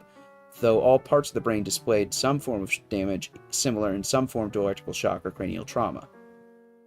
Wade Dalitz observed it within the reinforced polymethyl methacrylate between the observation room to interrogation room F99.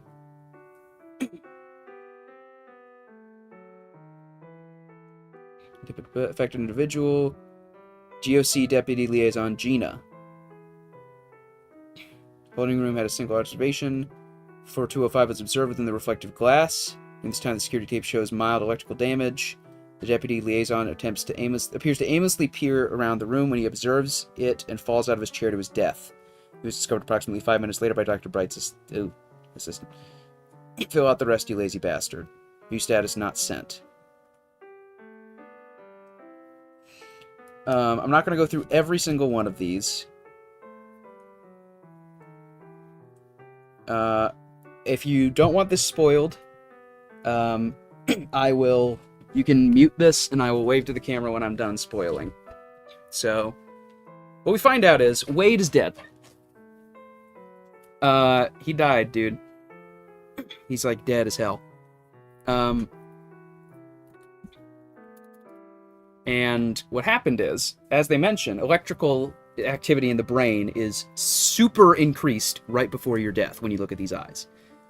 Wade was sitting at his computer, working on the documentation, when he looked at the eyes. Because he was in contact with his computer, for some reason, the electrical activity in his brain transferred to the computer, created all these documents in an instant. And, turns out, most of the information is correct.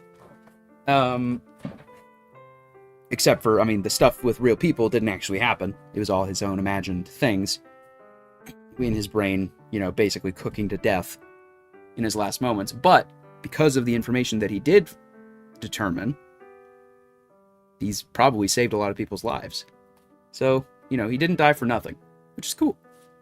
And that's why we're reading this computer, because this is the computer that he was touching when he died. I think it's pretty cool. I don't know how the fuck people do this kind of formatting, but yeah.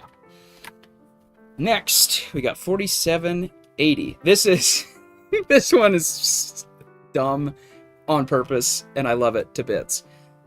This one, like I said, we're talking about format screws that are a reflection of something that happened, not necessarily because of the SCP, but still related to it. So 4780, object class Apollyon.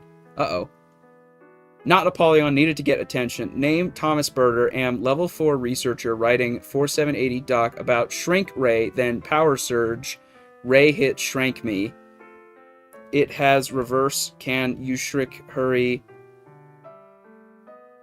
Oh, can unshrink. Hurry. Not joke. Look me up. Am in advanced research complex. Room 401. Phone dead. Am stuck on desk. Typed in SCP form. Jumped on keys all night. It's my favorite detail. The idea of him having to breathlessly run from key to key. Jump on it. In building. Hungry rats. Shrinking still harder to press. Keys will be in 401 on desk. Ray still powered point. Yeah, not Apollyon needed to get attention. I've seen people do this in real time and it's ridiculous. Billith being part of my team for public domain content me. I cooked something in the middle of the night and sent me a full game. Oh my god. That's insane. Oh, you've seen people just shoot out an entire thing in a minute. I see what you're saying. Shrinking still harder to press keys will be in 401 on desk. Ray still powered point to desk flip lever to unshrink press fire. Hurry 1. Description empty. Uploading error description blank cannot submit to database. Uh-oh. Oh, sorry Tom. It's not looking good for you. This one's ridiculous. So again, the documentation is a format screw not because of the anomaly or anything, but because Thomas got shrunk and is using the documentation as a cry for help. Yeah. Whoops. And then the last one we'll talk about, oh boy, this is another doozy. So this is you can see just from this, this is how long this article is. Because it was written for the SCP-5000 contest, and it won, deservedly so. But I am not going to be able to break down this article fully in this stream. Essentially, all you need to know: 5000 itself is a mechanical suit. It was a suit that was, in our version of events, being probably designed, but it never got finished. And it had a corpse identical to an employee named Pietro Wilson, which is weird because he's alive in our world. So there's just him and also his corpse. So we find out all this documentation is from an alternate version of Earth, where the Foundation, due to circumstances outside our control, this directive has now changed. Our new mission will be the extermination of the human race. There will be no further communication. So, this is from an alternate version of Earth. This suit is. The rest of the documentation is not. It's a format screw to a certain extent, because it's, I mean, look at it. I mean, fucking look at it. But it's not that way because of the anomaly. The suit is not really... I mean, it's anomalous in the sense that most of the tech that the Foundation uses is anomalous. The documentation is a format screw because of the things that happened in 5000's timeline, if that makes any sense. I'm doing a poor job explaining it, but that's really what I mean. I'm not going to go too in-depth because this article is a fucking... like an epic poem. It's an odyssey in and of itself. You should read it yourself. Have I uploaded it? Okay, I should have.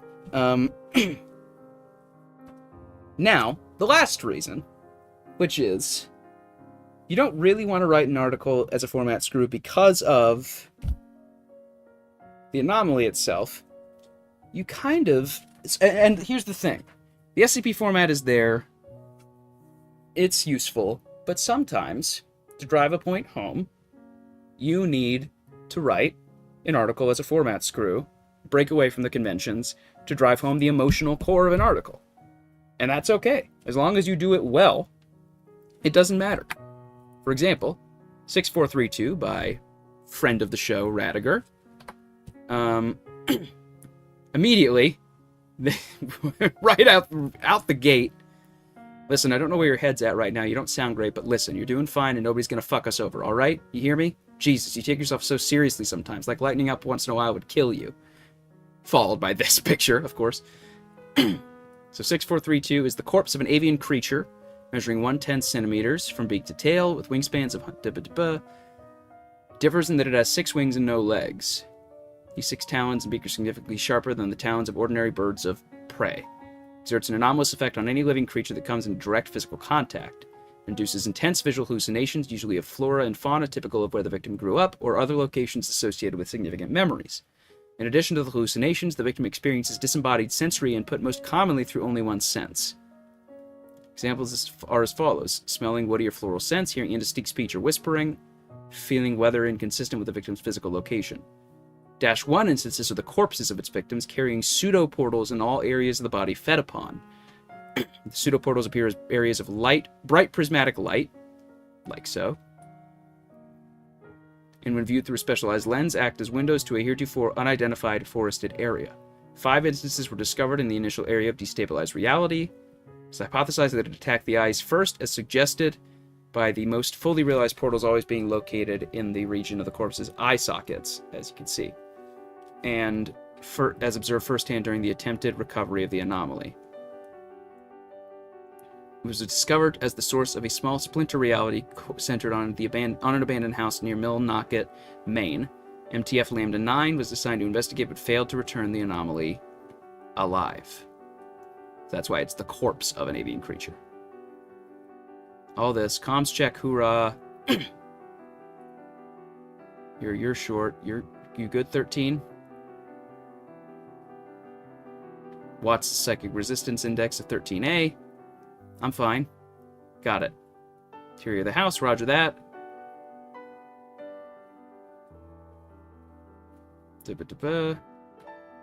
Reading big numbers from that. Hey, Conley?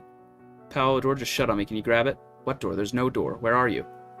Isa, Powell has the anchor. Yeah, Watts doesn't have one. I don't have one either. I got you, Reed. So immediately they're all getting fucked around with. Is that dead body of yours glowing? Just the bite holes.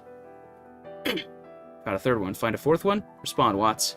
There's a kid in here. Do you have eyes? It's just a kid, Powell. You know what I'm looking at, all right? Hey, it's okay.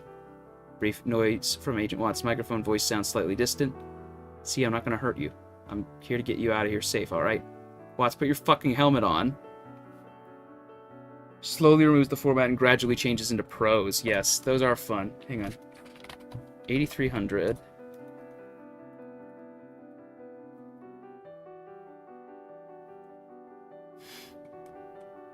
What? Oh. I was like, wait. What's happening here? Oh, it's Pepper's Ghost and Nicolini. No wonder. Oh. Abstract logomorphic entity. Vessels under its control.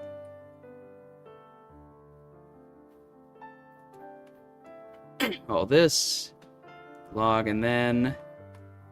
Indeed, I'll make it quick then. What did it say? Undamaged. Wow, that's long. Begins to assemble itself. Yes, okay, I see. Oh, is this, This is the game of 3 chestnuts. Yes, okay, I'm familiar with this one. I didn't know it changed to pros. I've listened to the Exploring series on this one.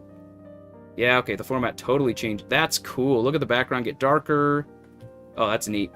Yeah, that's a good one as well. I just haven't read the... 8300 is also cool, yes. Watts takes off his helmet. She's just a kid. I don't want to scare her. I have eyes on the anomaly. Eyes. Uh-oh. Eyes. I'm not shooting a fucking child. That is not a child. Agent Watts' microphone cuts out. It's not fair. Mission status failure. Was it me? While the termination deemed the mission a failure, the new anomalous properties exhibited by the creature's corpse necessitated recovering the body. Members were quarantined following exposure to its effect.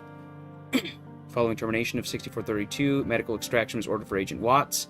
Left arm amputated above the elbow. Left eye socket redacted. Reed comes to talk to Watts. Hey, how's it feeling? Hurts? Are you alright? Haha. It's funny, admit it. You're gonna get so... Oh, alright, because he lost his arm. Didn't get my trigger finger, so you better watch yourself. What did Conley say? 6 months to a year? Oh, that's not as bad as I was expecting. Just want to make sure nothing else is going to happen to your eye. Make sense? What's wrong?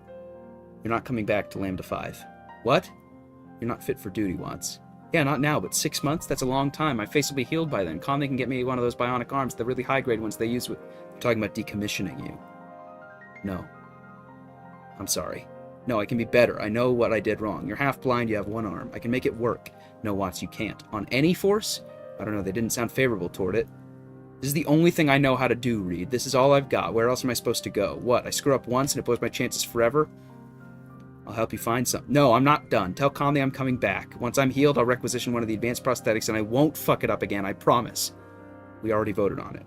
Do I get a vote? Between you, me, and Hewitt, I could... It was unanimous. I almost watched you die once. I'm not going to your funeral. Do you think it was my fault? What?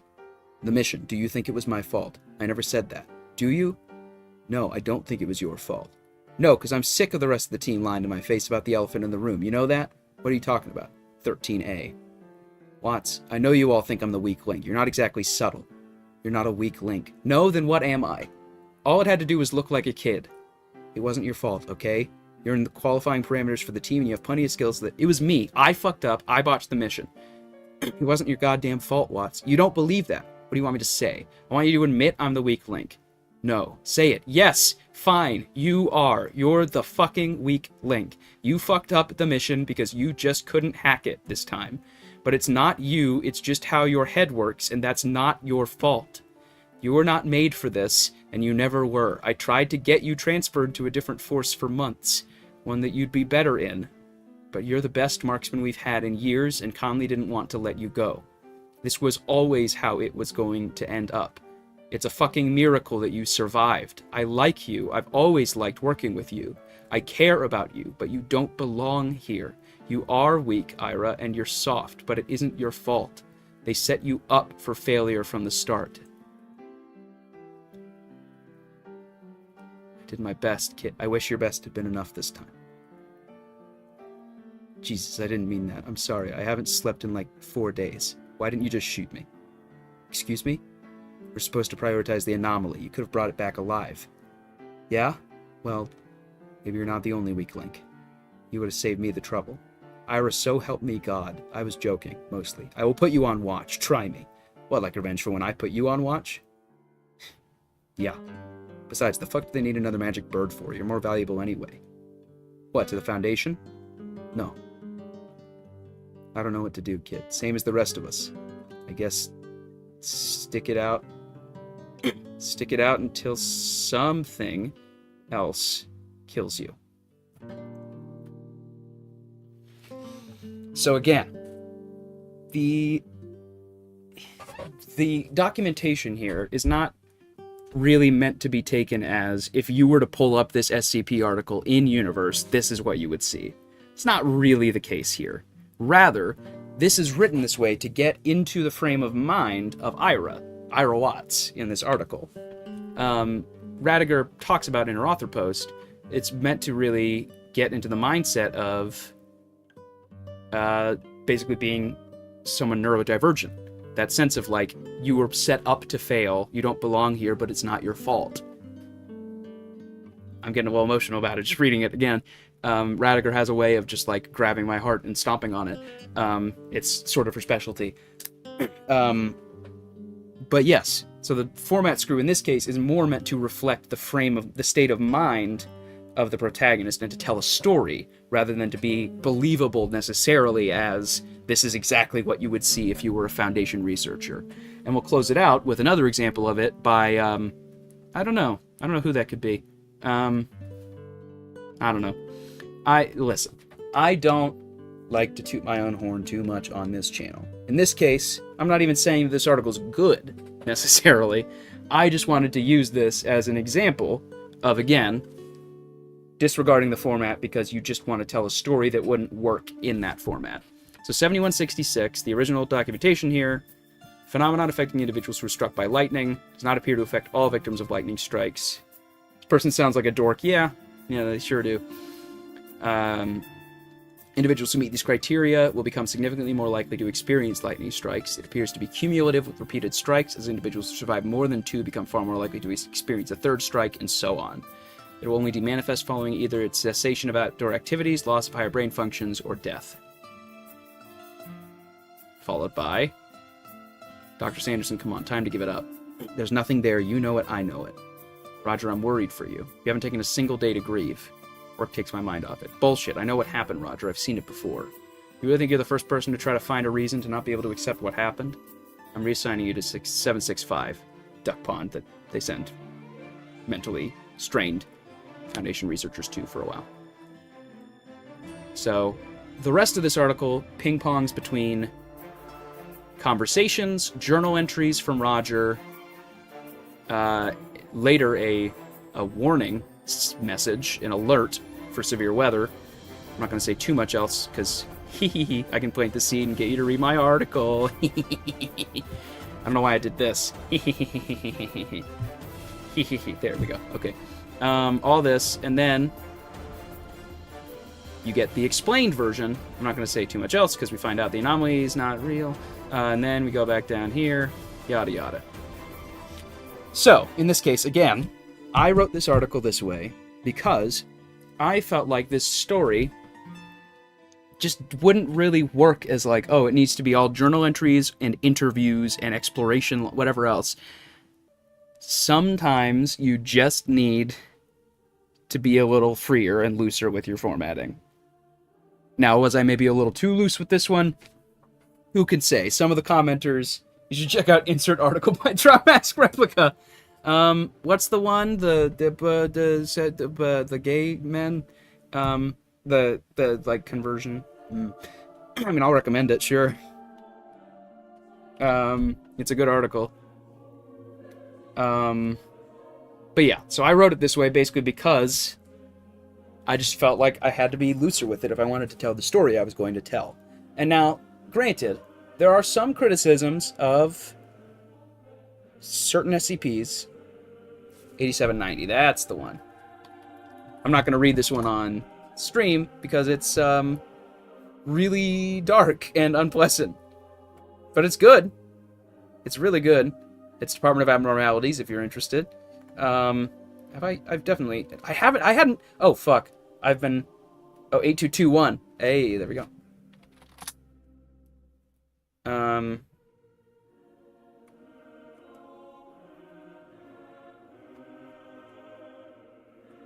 Eternal Foundation report. Recent research from the Department of Tactical Theology around afterlives has uncovered a few discrepancies in global demographics, despite the number of human hosts growing exponentially since 33. Following events, see? That's good. Number of human souls has remained roughly around 800 million. It suggests that while true human consciousness is bound to a finite number of reincarnating souls, a considerable and growing amount of the population is being animated by an unknown force and/or deific entity. Oh, so there's too many people for there to be enough souls to fill them, so something else is doing it.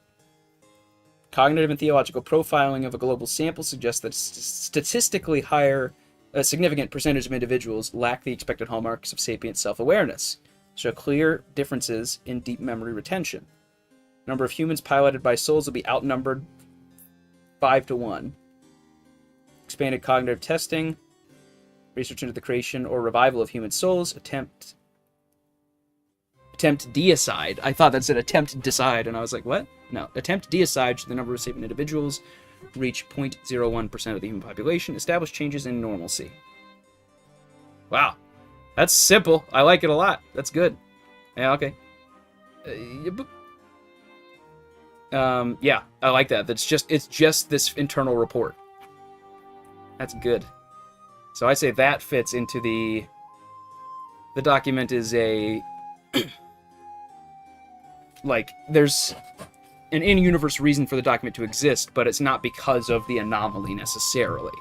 So I'd say that fits into category 4 with like 2998 and 5000 and 4780 and all them. I like it. If there are any questions, my devious plan comes to fruition. Yes. I don't know if you have any questions about anything I've discussed tonight, Trout. But yeah, that's... So like I was saying, there have been some criticisms of format screws. Some people think they're gimmicky. I disagree. They're only gimmicky if they're done poorly. If you wrap it deeply into how the article works, I think it's perfectly fine. Some people complain, it's like this, one of the common criticisms of these articles, especially my kind of article and Radiger's kind, is this should have been a tale. Which, first of all, people read fewer tales, so really what you're just saying is this should have been put into a different place where I wouldn't have to see it. You should read more tales anyway. And second of all, who gives a shit? These are all arbitrary distinctions we've made. The entire thing was made up. This is all 4chan fanfiction. We can be a little loosey-goosey with what fits into SCP versus... We have an entire group of interest whose documents are not considered group of interest formats. So, like, fucking... It doesn't mean anything. It doesn't mean anything. It just... Because a tale... You've seen people use that for 7,000... Come on! 7,000 is, like, of the modern articles, the most SCP article it gets. That article is, like... It's got documents, it's photographs, it's exploration logs, it's... That... Like, if the SCP isn't about an anomaly, a specific anomaly, if it's just a prose story about nothing in particular, maybe there's an argument to be made. But if it's focused around one specific anomaly, at least, and at least all the other text has to do with it, who fucking cares, man? It's creative writing, and you're trying to stamp on people's creativity. A good format screw is one that is absolutely a gimmick, but knows it is and doesn't take it too seriously. Yes, agreed. 1665. Ah. Oh, yes. I thought about putting this one in here. It's a crossword puzzle. I've never actually finished it. But yeah, so all this. So is to be kept in a blank in the low object. So the documentation is written like this. Anyone attempts to maintain written or physical records of it, all written records will be altered so that they are in the form of a crossword puzzle, making storage of information on it difficult. So yeah, this one, pretty willfully silly, but that's okay. We stay silly, as my friend and co-author I Am the Ugo once said. But yeah, I don't know, again, Trout, if you have any other questions about format screws, I guess I'll put this up here again. It's very funny to me that this is the graphic on the format screw hub. Yeah, I don't have much else to say, really, about it. This is far and away, this is one of my longest book clubs. I did not think this was going to go this long, but I had a lot to say, it turns out. Shocker, Cthulhu had a lot to say about a topic. Everyone's surprised. Yeah. Trout, if you don't have any other questions, we might just call it... Oh, I love a good format screw. I like people playing with format a lot. I agree. I think that's what keeps things fresh. I think if everyone wrote the exact... Because technically, any article that isn't just... I'm trying to remember even if... Did 173 originally have an object class? Nope. Oh, yes. Okay. Let's see. Original post. Yeah, the original did not have. So technically, if we want to get real technical, people who dislike format screws, anything that has an object class is a format screw. Technically. So, like, get off. Anything that doesn't have just item number, special containment procedures, description is a format screw. Addendums, format screw. Exploration logs, format screw. Discovery, format screw. But those things keep it fresh. Before that, it was Trinity, which meant nothing. Huh. I had no idea. Genuinely not a clue. But if you just restrict writing, SCP REBUSJ. Okay.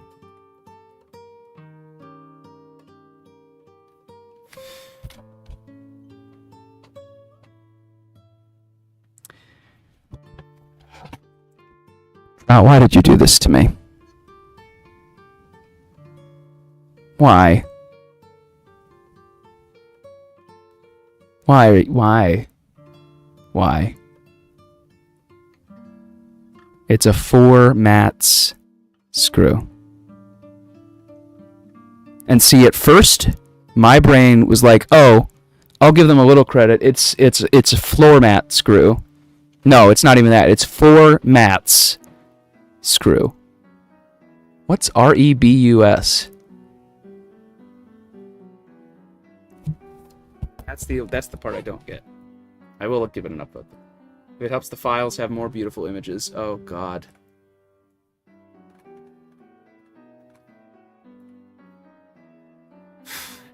God damn it. Object class safe. Disruption class dark. Risk class that one. Numbers not sponge. Okay. And then, of course, good God. That's something else. That is. Well, I think that's probably going to do it for us here. It's M, C, and D. Oh. Dark. Marshall Carter and Dark. Oh my god. Oh my god. I'm gonna lose it. I'm gonna lose it. But yeah. My point was, before I got sidetracked by Rebus, what was my point? Fuck. I lost my train of thought. Damn you, Trout. Fuck. Oh, no. I can find it. Yes. If everybody just stuck to item number, special containment procedures, description, this would all be so fucking boring. If every article had to stick to that, almost immediately authors were like, I need to have more. We have addenda, we have containment, we have object classes, we have interviews, we have exploration logs, discoveries, experiments. And those are what keep the format fresh. You can't, eventually you're going to just run out of different ways you can configure those 3 pieces. And I don't see what's wrong with adding or removing any additional pieces in order to make things more interesting. So yeah, I think people should get over themselves, is where I'm at, basically. But yeah, again, Trout, do you have any other questions, comments, or should we go ahead and wrap this sucker up? I might try to find somebody to raid in the meantime.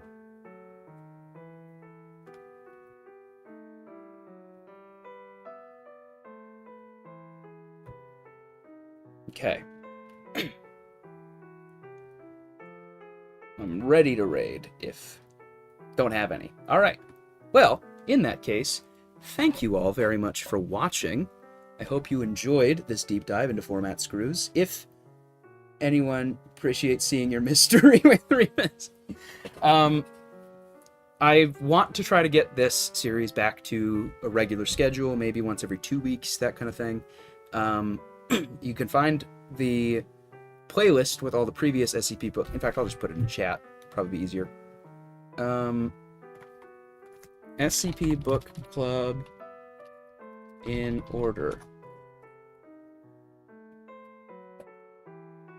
Videos. Here we go. Okay. Yeah, I'll send the playlist in just a second. Where are ye?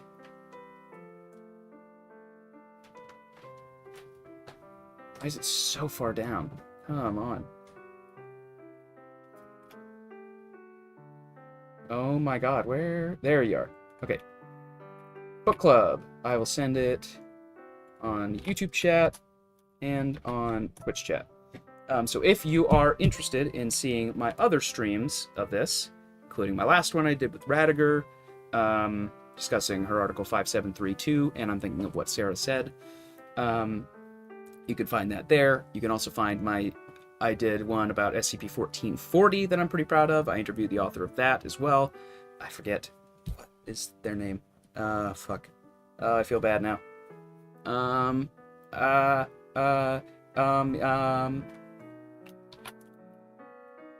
Fuck. Who wrote 1440? By D-Maddox. D-Maddox wrote it. And they were kind enough to be interviewed over text to discuss the article a little bit. But yeah, thank you all for watching. If you're on YouTube, feel free to like, comment, subscribe, ring the bell for notifications. If you're on Twitch, feel free to follow and share the stream link with your friends. I have a Discord server down below where I post my stream and upload schedules. You can also, if you have any suggestions for streams or other topics to discuss on Book Club here, you can drop those there. The server's called Strange Waves. I also have a link to a spreadsheet there with all the games I've played on stream and links to the VOD playlists for each of them. I just think that's a little easier than having to comb through someone's entire YouTube channel.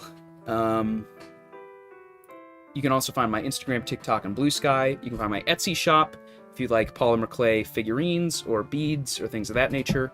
You can find my Patreon if you want to support me directly. You can find my WordPress blog if you want to read my ramblings. And you can find my SCP Wiki author page if you like short sci-fi horror stories or, other SCPs. And mine tend to be more slice of life. I will be uploading a new one on a Sunday for the Classic Con on the SCP Wiki. I mentioned it yesterday. If you like glacial crevasses, you will like this article.